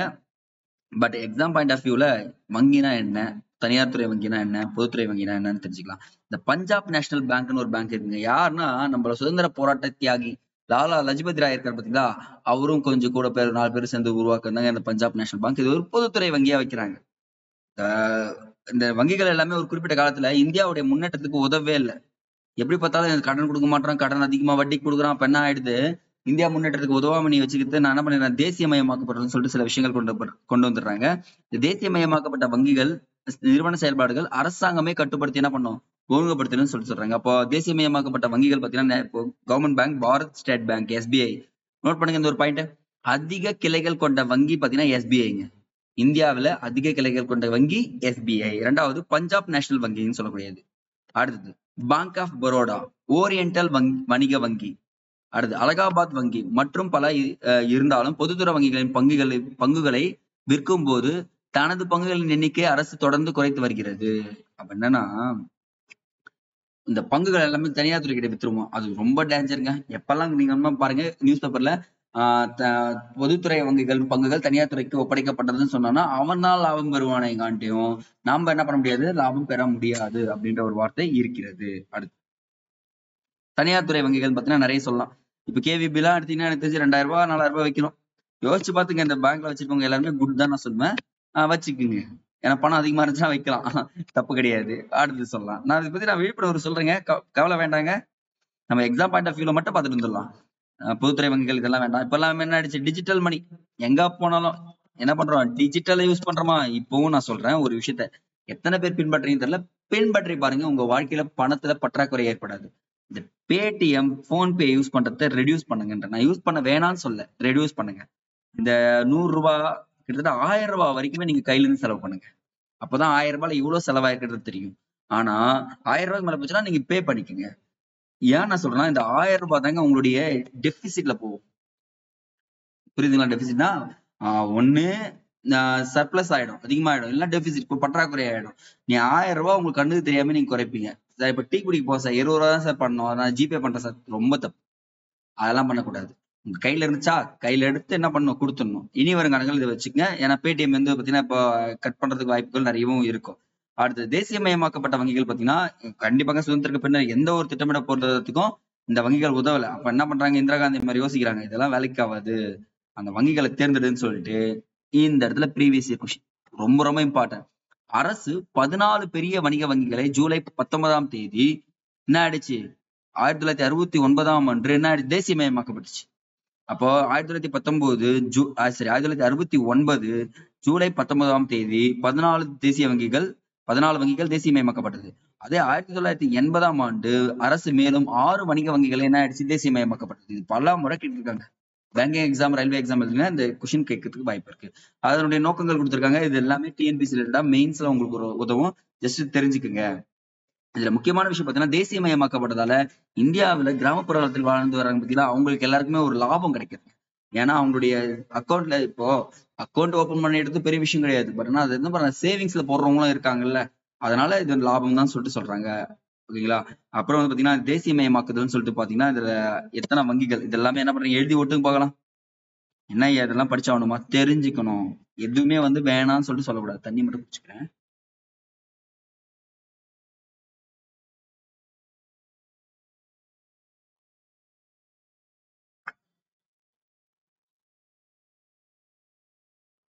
முடிஞ்சுதாங்களா? அவ்வளவுதாங்க. இதெல்லாமே நோட் பண்ணி வச்சிருப்பீங்கன்னு நினைக்கிறேன். வந்துட்டாங்க. நீங்க நினைப்பீங்க என்னுடைய ஃபேவரட் டாபிக்னு சொன்னா இந்த 5 ஆண்டு திட்டங்களை தவிர வேற எதுவுமே சொல்ல மாட்டேங்க. ஒரு காலத்துல எக்கனாமிக்ஸ் தான் பயந்து ஓனதுல முதல் யாருன்னா நானா தான் இருப்பேன். ஏன் சார்னா எனக்கு அந்த சப்ஜெக்ட் பார்த்த உடனே எக்கனாமிக்ஸ்ன்னு கேட்ட உடனே ஓடுருவேன். பட் ஒரு ஸ்டேஜ்ல அது எப்படி விருப்பமாச்சுன்னா நான் எக்கனாமிக்ஸ் டேர்ம்ஸை கரெக்டா யூஸ் பண்ண ஆரம்பிச்சேன். ஓ, அப்ப படிச்சதை அப்ளை பண்ணா லைஃப்ல லாபம் கிடைக்குன்னு சொல்லிட்டு பார்த்து ஓரளவுக்கு நம்ம பாக்கெட் பேலன்ஸ் குறையாம பாத்துக்கக்கூடிய தொழில்கள் எல்லாமே செஞ்சுட்டு தான் இந்த 5 ஆண்டு திட்டங்கள் எனக்கு உதவுச்சு. அதுதான் நான் உங்களுக்கு சொல்லி தர போறேன். திட்டங்கள் எங்கிருந்து பெறப்பட்டது, எப்படி எல்லாம் ஃபர்ஸ்ட் வந்துச்சுன்னு சொல்லிட்டு ஒரு பிக் எப்படி சொல்றது, கிட்டத்தட்ட ஒரு 10 நிமிஷம் இதை பத்தி நம்ம பார்க்க போறோம். Ready to face. என்னன்னா ரஷ்யால 1900 அப்படியே நோட் பண்ணிட்டு வரீங்களா, 1917ஆம் ஆண்டு ரஷ்ய புரட்சி நடக்குது. ரஷ்ய புரட்சி நடந்த உடனே அவங்க எல்லாமே ஒரு குழுவை உருவாக்குறாங்க. குழுவை உருவாக்கி நம்ம ஒரு செலவு பண்ணோம்னா ஒரு 7 ஆண்டு திட்டங்களை அறிமுகப்படுத்துறதுன்னு சொல்லிட்டு சொல்றாங்க. எதனான திட்டங்கள், 7 ஆண்டு திட்டங்களை சொல்றாங்க. அந்த 7 ஆண்டு திட்டங்களை வளங்களை சரியா பயன்படுத்தி நம்ம என்ன பண்ணணும், முன்னேறணும்னு சொல்லிட்டு ரஷ்யா நாடு நினைக்கிறாங்க. ஓகே, இதனால என்ன ஆயிடும், பொருளாதாரத்துல முன்னேற்றம் அடையலாம் அப்படின்னு சொல்லிட்டு யோசிச்சு சரி 7 ஆண்டு திட்டத்துக்கு நான் அனுமதி பெற்றுக்கிறேன்னு சொல்லிட்டு அவங்க ஜெயிச்சிட்டாங்க. இதை பார்த்து இந்த இந்தியாவுக்கு ஒரே ஆச்சரியம், என்னடா 7 ஆண்டு திட்டம் இது வச்சு அவங்க ஜெயிச்சிட்டானே அப்படின்னு சொல்லிட்டு யோசிக்கும் போது நாம ஏன் 5 ஆண்டு திட்டங்களை பண்ணக்கூடாது, அந்த 7 ஆண்டு திட்டங்களை எடுத்துன்னு வரலாம். பட் அதை என்ன பண்ணிடலாம், டியூரேஷனை குறைச்சி 5 ஆண்டு திட்டங்களை எடுத்துக்கலாம் அப்படின்னு சொல்லிட்டு சொல்றாங்க. அப்போ எக்ஸாம் பாயிண்ட் ஆஃப் வியூல இந்த திட்ட மாதிரிகள் எங்கிருந்து பெறப்பட்டது கேட்டீங்கன்னா USSR, இப்ப இருக்கிற ரஷ்யாவில இருந்து தான் பெறப்பட்டது அப்படின்னு சொல்லிட்டு தெரிஞ்சுங்க. அப்ப ரஷ்ய புரட்சி நடந்த ஆண்டு 1917. சரிங்க சார். இதை தாண்டி ஒரு விஷயம் பாத்தீங்கன்னா இங்க கொடுத்துருக்காங்களா, ஓ ஓகே, இது அப்படியே இருக்கும், இதெல்லாம் எதுவும் பார்க்காதீங்க. இந்த திட்டக்குழு அப்படின்னு ஒரு குழு அமைக்கப்படுது. இதை வச்சுன்னா நீங்க இதை படிப்பீங்க, இது வேண்டாம், இங்க வந்துடுறேன். அப்ப என்ன ஆகுதுன்னா திட்டக்குழுன்னு ஒரு குழு அமைக்கப்படுதுங்க. பென் டிஃபரெண்ட் பண்ணிக்கிறேன். திட்டக்குழு அமைக்கப்படும். பட் ஆனா அதை தாண்டி ஒரு விஷயம், ஃபர்ஸ்ட் திட்டங்களுக்கு அறிமுகம் செய்தவர் கோரிக்கை வைப்பாங்கல்ல, நான் சொல்ற இயர்லாம் எழுதிக்கிறீங்களா, 1934ஆம் ஆண்டு விஸ்வேஸ்வர ஐயா திட்டம். நான் எழுத மாட்டேன், நீங்க தான் எழுதிக்கணும். விஸ்வேஸ்வர ஐயா திட்டம். அடுத்து 1934ஆம் ஆண்டு FICCI ஃபிஸ்ன்ற ஒரு அமைப்பு. அப்படின்னா என்ன தமிழ்ல சொல்றேன். இந்திய தொழில் வர்த்தக கூட்டமைப்பு, Federation of Industries and Chamber of Commerce India. இவன் தாங்க, இவன் இவன் தான் என்ன பண்ணா, இந்தியாவிற்கு திட்டக்குழு வேண்டும் என்று, தேசிய அளவில் வேண்டும் என்று முதல் கோரிக்கை வைத்தவர் இவர் தான். இதை தாண்டி ஒரு விஷயம், 1938ஆம் ஆண்டு நம்ம சுபாஷ் சந்திர போஸ் அவர் என்ன ஆகுறாரு, INC உடைய தலைவர் ஆகுறாரா.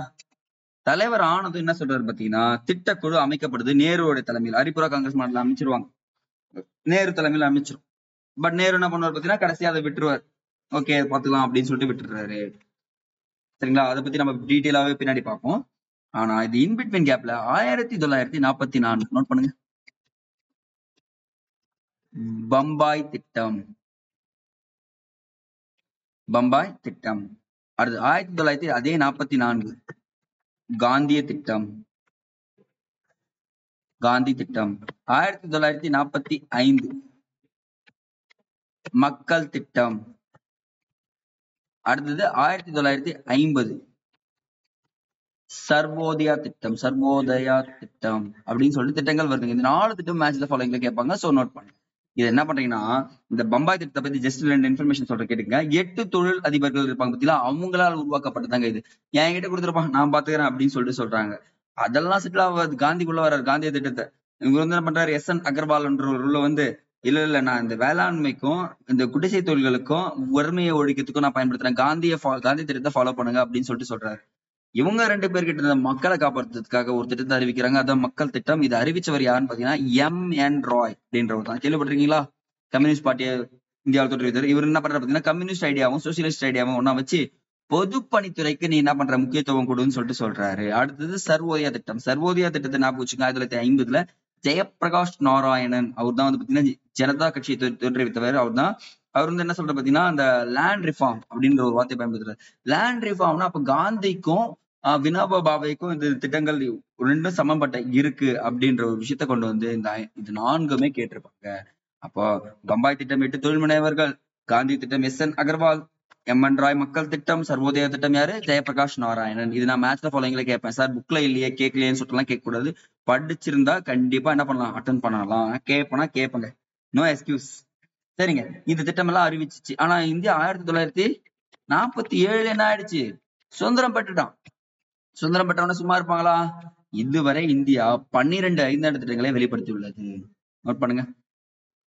அப்போ இந்தியா வந்து பாத்தீங்கன்னா 5 ஆண்டு திட்டங்களை நிறுத்திவிட்டு அதுக்கு பதிலாக நிதி ஆயோக் என்ற அமைப்பை, national institution for transforming India, இது குரூப் 4 கொஸ்டின். குரூப் 4ல இந்த அப்ரிவேஷன் கேட்டிருந்தாங்க. சோ இதை நோட் பண்ணுங்க. அப்ப திட்டக்குழுவிற்கு பதிலாக கொண்டு வரப்பட்ட அமைப்போ யாருன்னு கேட்டா எதை சொல்லணும், நீங்க இவர் தான் சொல்லணும். சரிங்களா? அப்ப திட்டக்குழுவை பத்தி பாத்துலாமா? அப்ப திட்டக்குழுவை பத்தி ஒரு கிளான்ஸ் பாருங்களேன். திருப்பி இதை வச்சு நீங்க என்ன பண்ணுவீங்க, இதுதான் பாத்துட்டு இருப்பீங்க. சரி, இதையா வைக்கிறேன். திட்டக்குழு 1950ஆம் ஆண்டு, பெண் மாத்திக்கிறேன், ப்ளூ எடுத்துக்கிறேன். 1950 மார்ச் 15, சரி ப்ளூ இல்லையா, எழுப்புங்க. மார்ச் 15ஆம் தேதி தேசிய அளவில் திட்டக்குழு அமைக்கப்பட்டதுங்க. இதனுடைய தலைவர் யாருன்னா பிரதமர், பிரைம் மினிஸ்டர் தான் வந்து பாத்தீங்கன்னா நான் தலைவரா இருந்துக்கிறேன்னு சொல்லிட்டு சொல்றாரு. இவங்க என்ன பண்றாங்கன்னா ஒரு சில நோக்கங்கள்லாம் வைக்கிறாங்க. இது வந்து பாத்தீங்கன்னா நான் கான்ஸ்டிடியூஷனல் பாடின்னு சொல்லுவாங்க, சட்டப்பூர்வமற்ற அமைப்பு அப்படின்னு சொல்லுவாங்க. அரசியலமைப்பை சாரா அமைப்புன்னு சொல்றாங்க. இவங்க நிறைய இலக்குகள் வைப்பாங்க.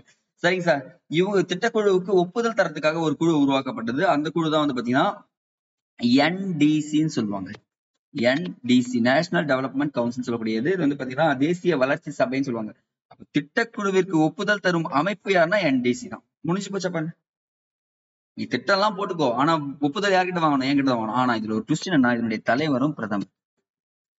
ஆனா இதனுடைய உறுப்பினர்கள் தான் வேற. அனைத்து மாநில முதலமைச்சர்கள் என்ன பண்றாங்க, இதனுடைய உறுப்பினர்களா இருக்காங்க. இது தோற்றுவிக்கப்பட்ட ஆண்டு ரொம்ப ரொம்ப இம்பார்ட்டன்ட், ஆகஸ்ட் 6, 1952. அப்ப தேசிய வளர்ச்சி சபை உருவாக்கப்பட்ட ஆண்டு 1952 ஆகஸ்ட் 6.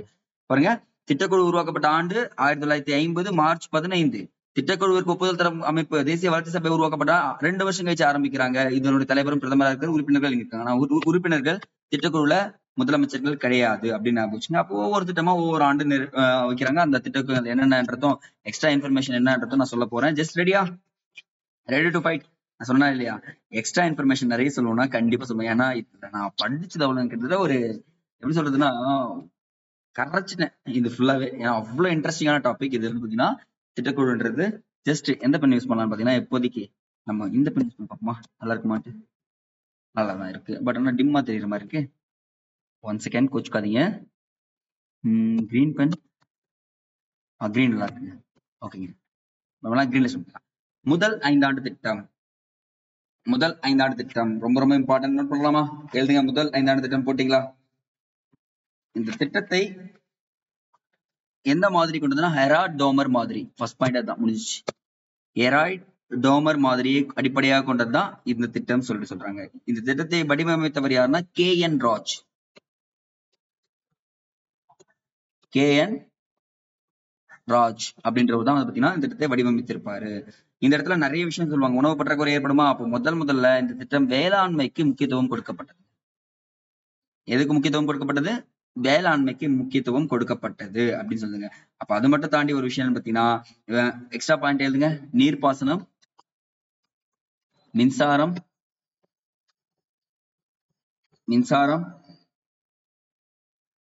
நம்பர் ஆஃப் டேம்ஸ் கட்டப்பட்டது, அதிக அணைகள் கட்டப்பட்டது அப்படின்னு சொல்லிட்டு எழுதுனா போதும். இலக்கு பாத்தீங்கன்னா இலக்கு இந்த இடத்துல இலக்குன்னு போடுங்க. 2.9%. நான் கொஞ்சம் எழுதுறேன். வளர்ச்சி பாத்தீங்கன்னா 3.6%. வளர்ச்சி எவ்வளவு? 3.6%. ஆக்சுவலா நான் பெண்ணு ரெட்டே எடுத்துக்கிறேன். ரெட்டு வேண்டாம், இதே எடுத்துக்கிறேன், நல்லா தெரியும். 3.6%. பாருங்க, ஃபர்ஸ்ட் தெளிவா எழுதுங்க. முதல் 5 ஆண்டு திட்டம் 1951 56. ஹெரால்ட் டோமர் மாதிரி வடிவமைப்பாளர் KN ராஜ். முக்கியத்துவம் வேளாண்மைக்கு, எக்ஸ்ட்ரா நீர், மின்சாரம், அதிக அணைகள் கட்டப்பட்டது. இலக்கு 2.9%, வளர்ச்சி இருந்தது 3.6%. முடிஞ்சிச்சு. அப்ப இந்த திட்டம் நினைச்ச இலக்கை விட என்ன ஆயிடுச்சு? அதிகமா சேர்ந்ததுல வெற்றி பெற்றது. வெற்றி வெற்றி வெற்றி அப்படி சொல்றது. இந்த திட்டம் என்ன ஆயிடுச்சு? வெற்றி பெற்று பயங்கரமா போயிட்டு இருக்கு. இரண்டாவது 5 ஆண்டு திட்டம் ரொம்ப ரொம்ப இம்பார்ட்டன்ட். 1951 இருந்து 1961 கேப்ல நடந்த விஷயம் தான். இந்த திட்டத்தை வடிவமைப்பு எந்த மாதிரி கொண்டதுன்னா PC மகிலானோபிஸ். எக்கச்சக்கமான டைம் ப்ரீவியஸ் கொஸ்டின் என்ன சார்னா, ஆமாங்க அதனுடைய மாதிரி தான் கொண்டது. ஏன்னா நான் சாப்பாட்டுக்கான உணவுப் பொருட்களை அதிகரிச்சிட்டேன், பட் ஆனா இன்னும் என்ன ஆயிடுச்சுன்னு பாத்தீங்கன்னா வேலை வாய்ப்பு குறைஞ்சிட்டே வருது. அப்ப என்ன பண்றாங்கன்னா தொழிற்சாலைகளுக்கு முக்கியத்துவம் கொடுங்கன்னு சொல்லிட்டு சொல்றாங்க. இதுல நம்ம ஏற்கனவே பார்த்தோம் பாத்தீங்களா, ரூர்கேலான்னு ஒரு தொழிற்சாலை பார்த்தோமா? ரூர்கேலா, பிலால், துர்காப்பூர், இது எல்லாமே இந்த காலகட்டத்தில் தான் உருவாக்கப்பட்டது.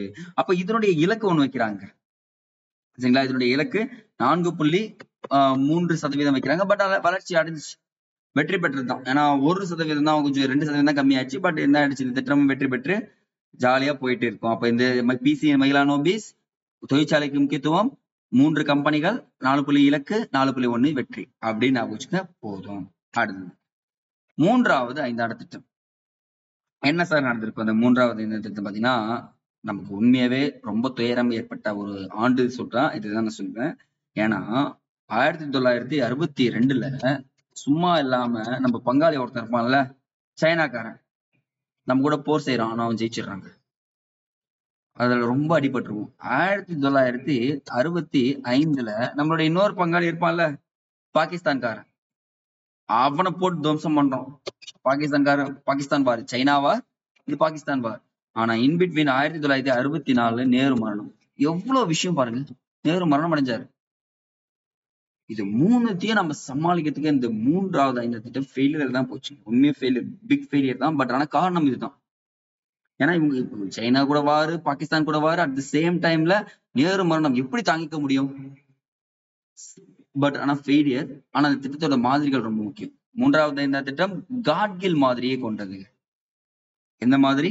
காட்கில் மாதிரி. இதற்கு இந்த திட்டத்தின் முதன்மை நோக்கம் பார்த்தீங்கன்னா சுதந்திரமான பொருளாதாரம் மற்றும் முன்னேற்றம் நிலையை ஏற்படுத்துதல். இது என்ன அப்படி எழுதுறீங்க? நான் சொல்ற மாதிரி இருங்க. தற்சார்பு பொருளாதாரம் எழுதுங்க. தற்சார்பு பொருளாதாரம் நோக்கம் போட்டு வேளாண்மை மற்றும் தொழிற்சாலைக்கு முக்கியத்துவம் கொடுக்கப்பட்டது. பிளஸ் தொழிற்சாலைகளுக்கு முக்கியத்துவம் கொடுக்கப்பட்டது. காரணம் சொல்லிட்டேன். இந்தியா பாகிஸ்தான் பார் இங்க அந்த காரணம் தான் சொல்லியிருப்பாங்க. பட் ஞாபகம் வச்சுக்கோங்க போதும். சரிங்களா? காட்கில் ஃபார்முலாவை அடிப்படையாக கொண்டதுன்னு சொல்லிட்டு சொன்னா போதும். சரி சார், இப்ப என்ன பண்ணா முதல் திட்ட விடுமுறை நாள் கொடுக்கப்பட்டது எத்தனாவது ஐந்தாண்டு திட்டத்திற்கு பிறகுனா 3வது ஐந்தாண்டு திட்டத்துக்கு பிறகு முதல் திட்ட விடுமுறை நாள் அளிக்கப்பட்டது 1966 இருந்து 1969 காலகட்டத்துல. ஏன்னா இந்தியா பாகிஸ்தான் போர் 3வது ஆண்டு திட்டத்துக்கு தோல்வியா இருந்துச்சா, இந்த காலகட்டத்தில் தான் நம்ம என்ன பண்றோம்னா பசுமை புரட்சி ஞாபகம் வச்சுக்கலாம். கிரீன் ரெவல்யூஷன் அறிமுகம் செய்தோமா, ஆல்ரெடி பார்த்துட்டோம். அப்ப ஆண்டு திட்டங்கள் அறிவிக்கப்படுதுங்க. 1966 இருந்து 1969 வரை என்ன அறிவிக்கப்படுதுன்னா ஆண்டு திட்டங்கள் அறிவிக்கப்படுது. அப்போதைய பிரதமர் யாருன்னா லால் பகதூர் சாஸ்திரி. அவர் தான் வந்து பாத்தீங்கன்னா அறிவிச்சிருப்பாரு. ஏன்னா அந்த டைம்ல வந்து பாத்தீங்கன்னா நேரு மரணம் அடைஞ்சோடனே லால் பகதூர் சாஸ்திரி வருவார். லால் பகதூர் சாஸ்திரி முடிஞ்ச பிறகு இந்திரா காந்தி அம்மையாரும் வந்துருவாங்க. 3 பிரதமர்களையும் நான் உங்களுக்கு எக்ஸாம் பாயிண்ட் ஆஃப் வியூல சொல்லிட்டேன். இதை மட்டும் தெரிஞ்சு வச்சுக்கோங்க போதும். அடுத்தது 4வது ஐந்தாண்டத்துக்கு கால் எடுத்து வைக்க போறோம். யோசிக்கிறான், அடிப்பட்ட சிங்கத்தோட கர்ஜனை எப்படிங்க இருக்கும்? கஷ்டமா தான் இருக்கும். ஏன்னா பாவம் அடிப்பட்டு வதம் வாங்கிட்டு வந்திருக்கும். படத்துல சொல்ற எல்லாம் கிடையாது. ரியலா இந்தியா வந்து பாத்தீங்கன்னா 4வது ஐந்தத்துல ரொம்ப கஷ்டப்பட்டோம்.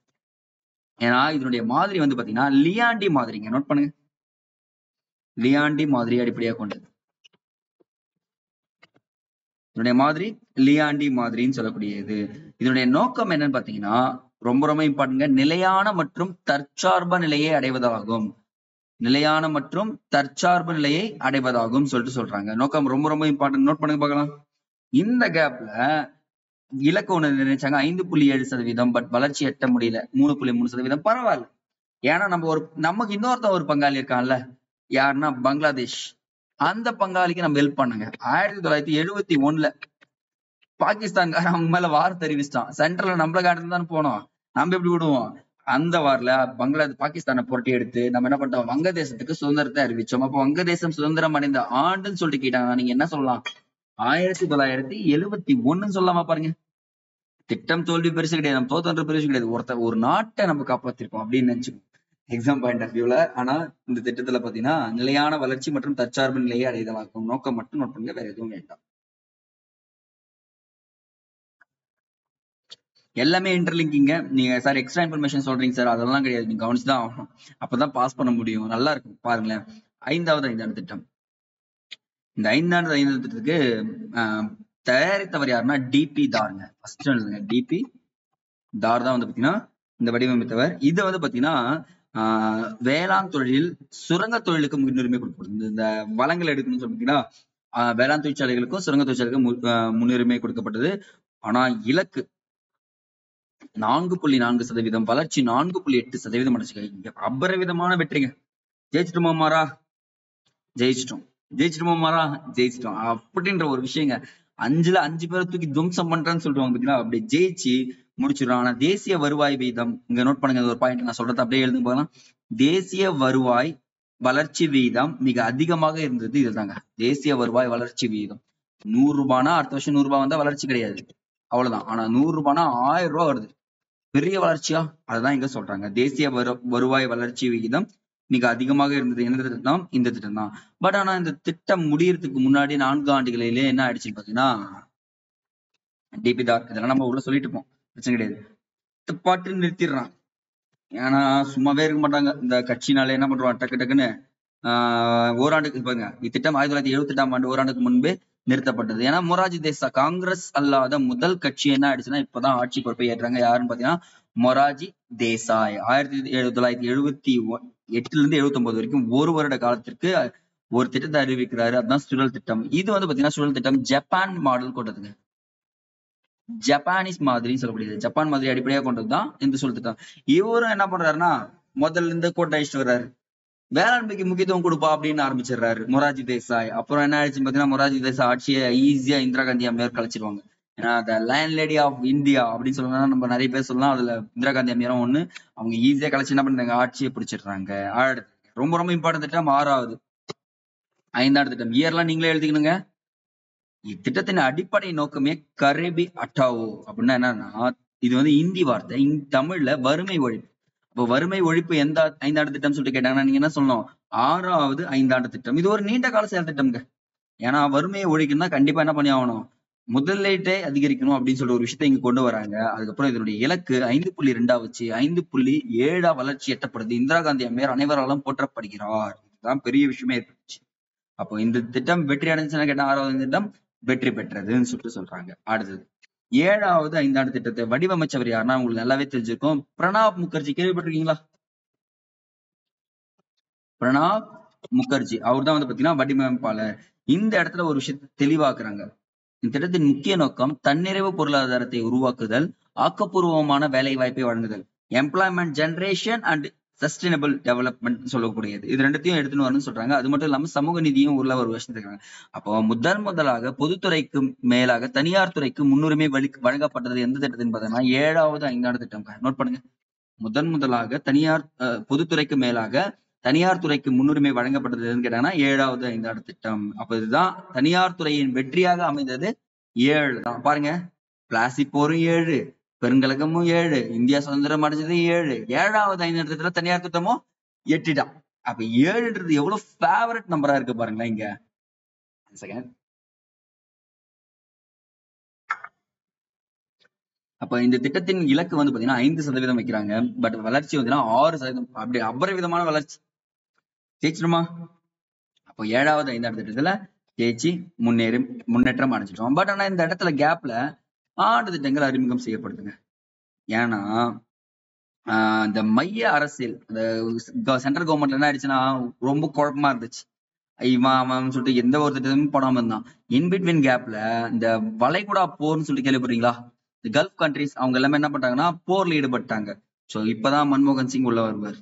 நான் பாத்துக்கிறேன், நீங்க எல்லாம் கிளம்புன்னு சொல்லிட்டு. அப்போ இரண்டாவது திட்ட விடுமுறை நாள் எப்போ விடப்பட்டதுன்னா 7வது ஐந்தாண்டு திட்டத்துக்கு பிறகு. முதல் திட்ட விடுமுறை நாள் 3வது ஐந்தாண்டு திட்டத்துக்கு பிறகு விடப்பட்டது அப்படின்னு சொல்லிட்டு சொன்னா போதுமானது. அடுத்தா பார்க்க போறது 8வது ஐந்தாண்டு திட்டம். ஓகேங்களா? இந்த 8வது ஐந்தாண்டு திட்டம் ஏற்பட்டு இந்த திட்டத்தில் வேலை வாய்ப்பு, கல்வி, சமூக நலம் போன்ற மனித வள மேம்பாட்டு நடவடிக்கைகளுக்கு முன்னுரிமை கொடுக்கப்பட்டது. முடிஞ்சா பாருங்க, மனித வள மேம்பாட்டுக்கு முன்னுரிமை கொடுக்கப்பட்ட திட்டம் சொல்லிட்டு கேட்டாங்க. நீங்க என்ன சொல்லலாம்? 8வது ஐந்தாண்டு திட்டம் அப்படின்னு சொல்லிட்டு சொல்லலாம். நம்ம ஞாபகம் தொழில் கொள்கையை படிச்சோமா? 1991ல என்ன எடுத்துட்டு வந்தோம்? எல்பிஜி. அப்போ இங்கதான் எடுத்துன்னு வரும். 8வது ஐந்தாண்டு தான் புதிய தொழில் கொள்கைன்ற ஒரு விஷயத்தை நம்ம கொண்டு வந்து கொடுக்குறோம்.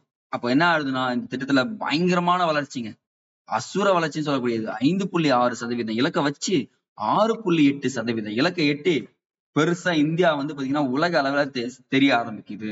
அதை தாண்டி ஒரு விஷயம் பண்ணாங்கன்னா 1995ஆம் ஆண்டு WTO வேர்ல்ட் ட்ரேட் ஆர்கனைசேஷன் சொல்லுவாங்க தெரியுங்களா? உலக வர்த்தக அமைப்பில் ஒரு மெம்பராக உருவாக்கப்பட்டது. ஏன்னா அப்பதான் ஆரம்பிக்கிறான். போன உடனே போய் நான் ஜாயின் பண்றேங்க, ஏன்னா அடுத்த வருஷம் ஜாயின் பண்ண விட மாட்டீங்க சொல்லிட்டு போய் ஜாயின் பண்ணிடுறாங்க. எக்ஸ்ட்ரா இன்ஃபர்மேஷன் எழுதிக்கங்க. அடுத்தது 9வது ஐந்தாண்டு திட்டம் பாத்தீங்கன்னா 1997 இருந்து 2002 வரைக்கும் இருந்துச்சு. இந்த எக்ஸாம் பாயிண்ட் ஆஃப் வியூல ரொம்ப ரொம்ப முக்கியம். இதனுடைய நோக்கம் சமூக நீதியுடன் கூடிய சமமான வளர்ச்சி. அதுதாங்க சமூக நீதியுடன் கூடிய சமமான வளர்ச்சி, growth with social justice சொல்லுவாங்க. இக்காலகட்டத்தில் என்ன ஆயிடுச்சுன்னா தற்சார்பு, தொழில், கிராமப்புற வேலை வாய்ப்புன்னு சொல்லிட்டு எக்கச்சக்கமான விஷயங்களுக்கு முன்னுரிமை கொடுக்குறாங்க. இதை தாண்டி ஒரு விஷயம் 7%. ஏன்னா எப்பவுமே தெரியும், போன வருஷம் 200 ரன் அடிச்சியா, இந்த வருஷம் டெஸ்ட் மேட்ச்ல 400 ரன் இலக்க வைப்பாங்க டக்குன்னு. அப்படிலாம் வைக்க கூடாது. 250 ரன் தான் வச்சிருக்கணும். அவங்க 7% இலக்க வச்சுட்டு 5.6% மட்டும்தான் அடைய முடிஞ்சிச்சு. எட்ட முடியல. எக்ஸாம்பிளுக்கு கார்கில் வார்னு ஒரு வார் நடக்கும் தெரியுங்களா? அப்போ ஒரு போர்ல இருந்திருப்போம் நம்ம. அட் சேம் டைம்ல சென்ட்ரல் கவர்மெண்ட்ல கொஞ்சம் குளறுபடிகள் அதிகமா நடந்துட்டே இருக்கும். அதனாலதான் இந்த திட்டம் தோல்வியில முடிஞ்சிச்சுன்னு சொல்றாங்க. அடுத்தது 10வது ஐந்தாண்டு திட்டம். அப்படியே பாருங்களேன், இந்த 9வது ஐந்தாண்டு திட்டத்திலே பாருங்க ஒரு எக்ஸ்ட்ரா இன்ஃபர்மேஷன். 97. ஐயா அந்த 7 நிறைய பண்றது 50 ஆண்டு நிறைவு காலமா? இண்டிபெண்டன்ஸ் ஆகி சுதந்திரம் பெற்று 50 ஆண்டுகள் நிறைவு செய்யறோமா? சோ அதனாலதான் இந்த 7 வச்சு சார். அப்ப 7க்கு இவ்வளவு இன்டர்லிங்கிங் இருக்கான்னு கேட்டா இருக்குங்க. கிளாசிப்போ திருப்பியும் சொல்றேன், பெருங்கலகம், இந்தியா சுதந்திரம், அடுத்தது வந்து பாத்தீங்கன்னா 9வது ஆண்டு திட்டம் 50வது ஆண்டு நிறைவு செய்கிறது, 7% வளர்ச்சி. அப்பா இவ்வளவு விஷயமா அந்த 7ல வந்துட்டே இருக்கா சார்? வந்துட்டே இருக்குங்க. அடுத்து 10வது இடத்துல தலா வருவாயை 2 மடங்காக நோக்கம் வைக்கிறாங்க. பெர் கேபிட்டா இருக்கு பாத்தீங்களா? அது 10 ஆண்டுகள்ல என்ன பண்றாங்க? 2 மடங்காக உயர்த்தணும்னு சொல்லிட்டு இலக்க நிர்ணயிக்கிறாங்க. திட்டத்துக்கு முக்கியத்துவம் கொடுக்குறாங்க. அது மட்டும் இல்லாம வறுமை விகிதத்தை 15% குறைக்கணும்னு சொல்லிட்டு சொல்றாங்க. ஆனா இதனுடைய இலக்கு 8% வைக்கிறாங்க. எட்டி பார்த்துடலாம்னு சொல்லிட்டு. ஆனா 7.2% மட்டும் தான். அப்படின்னு பரவாயில்ல, 7 இருந்து ஒரு 8% தான் குறைஞ்சிச்சு. பட் ஆனா திட்டம் ஓரளவு வெற்றி தாங்க பெற்றது. குறைவெல்லாம் எதுவும் கிடையவே கிடையாது. பட் ஆனா இந்த கேப்ல 2005 ஒரு விஷயம் வந்துச்சு, ஞாபகம் இருக்குங்களா யாருன்னா?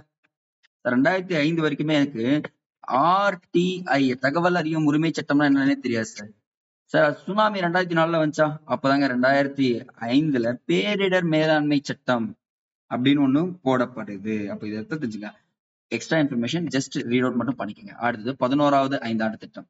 11வது ஐந்தாண்டு திட்டத்தை பொறுத்த வரைக்குமே ரொம்ப ரொம்ப இம்பார்ட்டன்ட் பாத்தீங்கன்னா, விரிவான மற்றும் அதிகமான உள்ளடங்கிய வளர்ச்சி. என்னுடைய நோக்கம் மட்டும் தெரிஞ்சுங்க.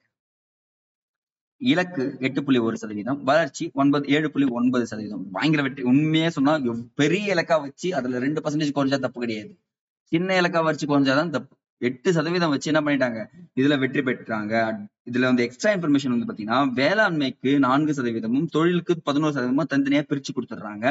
இந்த தொடக்க கல்வி இடைநிற்றல் இருக்கும் பாத்தீங்களா, தொடக்க கல்வி இந்த இடைநிற்றல 20%. ஏன்னா அப்புறம் என்ன பசங்க எல்லாமே கட்டடிச்சுட்டு காலேஜே போக மாட்டேன்னு சொல்லிட்டு நின்ட்டாங்க. நீங்க பாத்திருப்பீங்க, உங்க அண்ணன் தம்பி எல்லாம் என்ன பண்ணிருப்பாங்க, 15 நாள் கிரவுண்ட்லயோ இங்கேயே சுத்திட்டு இருந்திருப்பாங்க. சோ அதனால இந்த பாயிண்ட் நான் போச்சுங்க. அடுத்தது சமச்சீர் கல்வி. எக்ஸ்ட்ரா இன்ஃபர்மேஷன்ல சமச்சீர் கல்வி 2010 ஏப்ரல் 1ஆம் தேதி அறிமுகம் செய்யப்படுது. கொண்டு வரப்பட்டுச்சு. ஏப்ரல் 1 என்ன பண்ணாங்க, சமச்சீர் கல்வியை கொண்டு வந்துடுறாங்க. அவ்வளவுதாங்க எக்ஸ்ட்ரா. அடுத்தது 12வது ஐந்தாண்டு திட்டம், கடைசி ஐந்தாண்டு திட்டம் சொல்லுவாங்க. இதனுடைய முக்கிய நோக்கம் பாருங்க, விரைவான அதிகமான உள்ளடங்கிய மற்றும் நிலையான வளர்ச்சின்னு ஒரு வார்த்தையை பயன்படுத்துறாங்க. முடிச்சிடலாம் அப்படின்னு சொல்லிட்டு வராங்க. பட் ஆனா இதனுடைய விபரீதம் என்ன ஆயிடுச்சுன்னா, இலக்கு மட்டும்தான் நிர்ணயிக்கப்பட்டது. 2014 யார் வந்தது, நரேந்திர மோடி ஆட்சி வந்த உடனே இந்த திட்டங்கள் அப்படியே பாதியிலே கைவிடப்பட்டதுன்னு சொல்லிட்டு சொல்றாங்க. 12 ஐந்தாண்டு திட்டங்கள்ல 11 ஐந்தாண்டு திட்டங்கள் கரெக்டா தான் போயிட்டு இருந்துச்சு. சென்டர்ல கேப் விட்டாலும் திருப்பி என்ன பண்ண ஆரம்பிச்சிட்டாங்க, ஸ்டார்ட் பண்ண ஆரம்பிச்சிட்டாங்க. ஆனா இந்த 12வது மட்டும் ஸ்டார்ட் பண்ண முடியல. ஏன் சார்ன்னு பாத்தீங்கன்னா, அப்பதான் பார்த்தோம், திட்டக்குழுவிற்கு பதிலாக ஐந்தாண்டு திட்டங்களுக்கு பதிலாகவும் ஒரு அமைப்பு கொண்டு வரப்பட்டதுன்னா, அதை நான் என்ன சொன்னேன், நானு நீதி ஆயோக் அப்படின்னு சொன்னா, இதுதான் ப்ரீவியஸ் கொஸ்டின் கேட்டிருந்தாங்க. திட்டக்குழுவுக்கு பதிலாக நிதி கொண்டு வரப்பட்டதுன்னு சொல்லிட்டு எந்த ஆண்டு பார்த்தீங்கன்னா, ஜனவரி 2015ஆம் ஆண்டு ஏற்படுத்தப்பட்டது. அவர் அறிவிச்சது 2014 அறிவிச்சிருவாரு. ஆனா 2015 வந்துரும். அதுக்கப்புறம் தான் என்ன ஆயிடுச்சு பாத்தீங்கன்னா, இந்த மொத்த ஐந்தாண்டு திட்டங்களும் முடிக்கப்பட்டது. சோ நான் பொறுமையா எடுத்துருப்பேன். இந்த ஐந்தாண்டு திட்டங்களை மட்டும் ஒரு 2 முறை ரீட் பண்ணிடுங்க, யோசிக்காம எக்ஸ்ட்ரா ஜிகே போட்டு. அடுத்தா பார்க்க போறது ரொம்ப ரொம்ப இம்பார்ட்டன்ட். இது வந்து பாத்தீங்கன்னா எல்லா இடத்துலயுமே கேட்கக்கூடியது, மனித வள குறியீடு, மனித மேம்பாட்டு குறியீடுன்னு சொல்லக்கூடியது, ஹியூமன் டெவலப்மெண்ட் இண்டெக்ஸ்ன்னு சொல்லுவாங்க. இது என்ன சார் படிக்கணும்னு பாத்தீங்கன்னா, நான் எக்ஸாம் பாயிண்ட் ஆஃப் வியூல மட்டும் சொல்றேன், சும்மா எல்லாத்தையும் படிக்காதீங்க. இங்க பாருங்க, பாகிஸ்தான் நாட்டை சேர்ந்த பொருளியல் அறிஞர் மஹபூப் உல் ஹக் என்றவர் தான் பாத்தீங்கன்னா, இவரும் இந்தியாவை சேர்ந்த அமர்த்தியா குமார் சென் சேர்ந்து என்ன பண்றாங்க பாத்தீங்கன்னா, ஃபர்ஸ்ட் இவர் உருவாக்கி இருப்பாரு, இது மேம்படுத்திருப்பாரு 1990 அப்படின்னு சொல்றாங்க. இந்த மனித வள குறியீட்டை, ஹியூமன் டெவலப்மெண்ட் இண்டெக்ஸ் வெளியிடுற அமைப்பு யாருன்னு பாத்தீங்கன்னா UNDP, ஐக்கிய நாடுகள் முன்னேற்ற திட்டம் சொல்லக்கூடியது, யுனைடெட் நேஷனல் டெவலப்மெண்ட் ப்ரோக்ராம். அப்படி எழுதுங்க பார்க்கலாம்.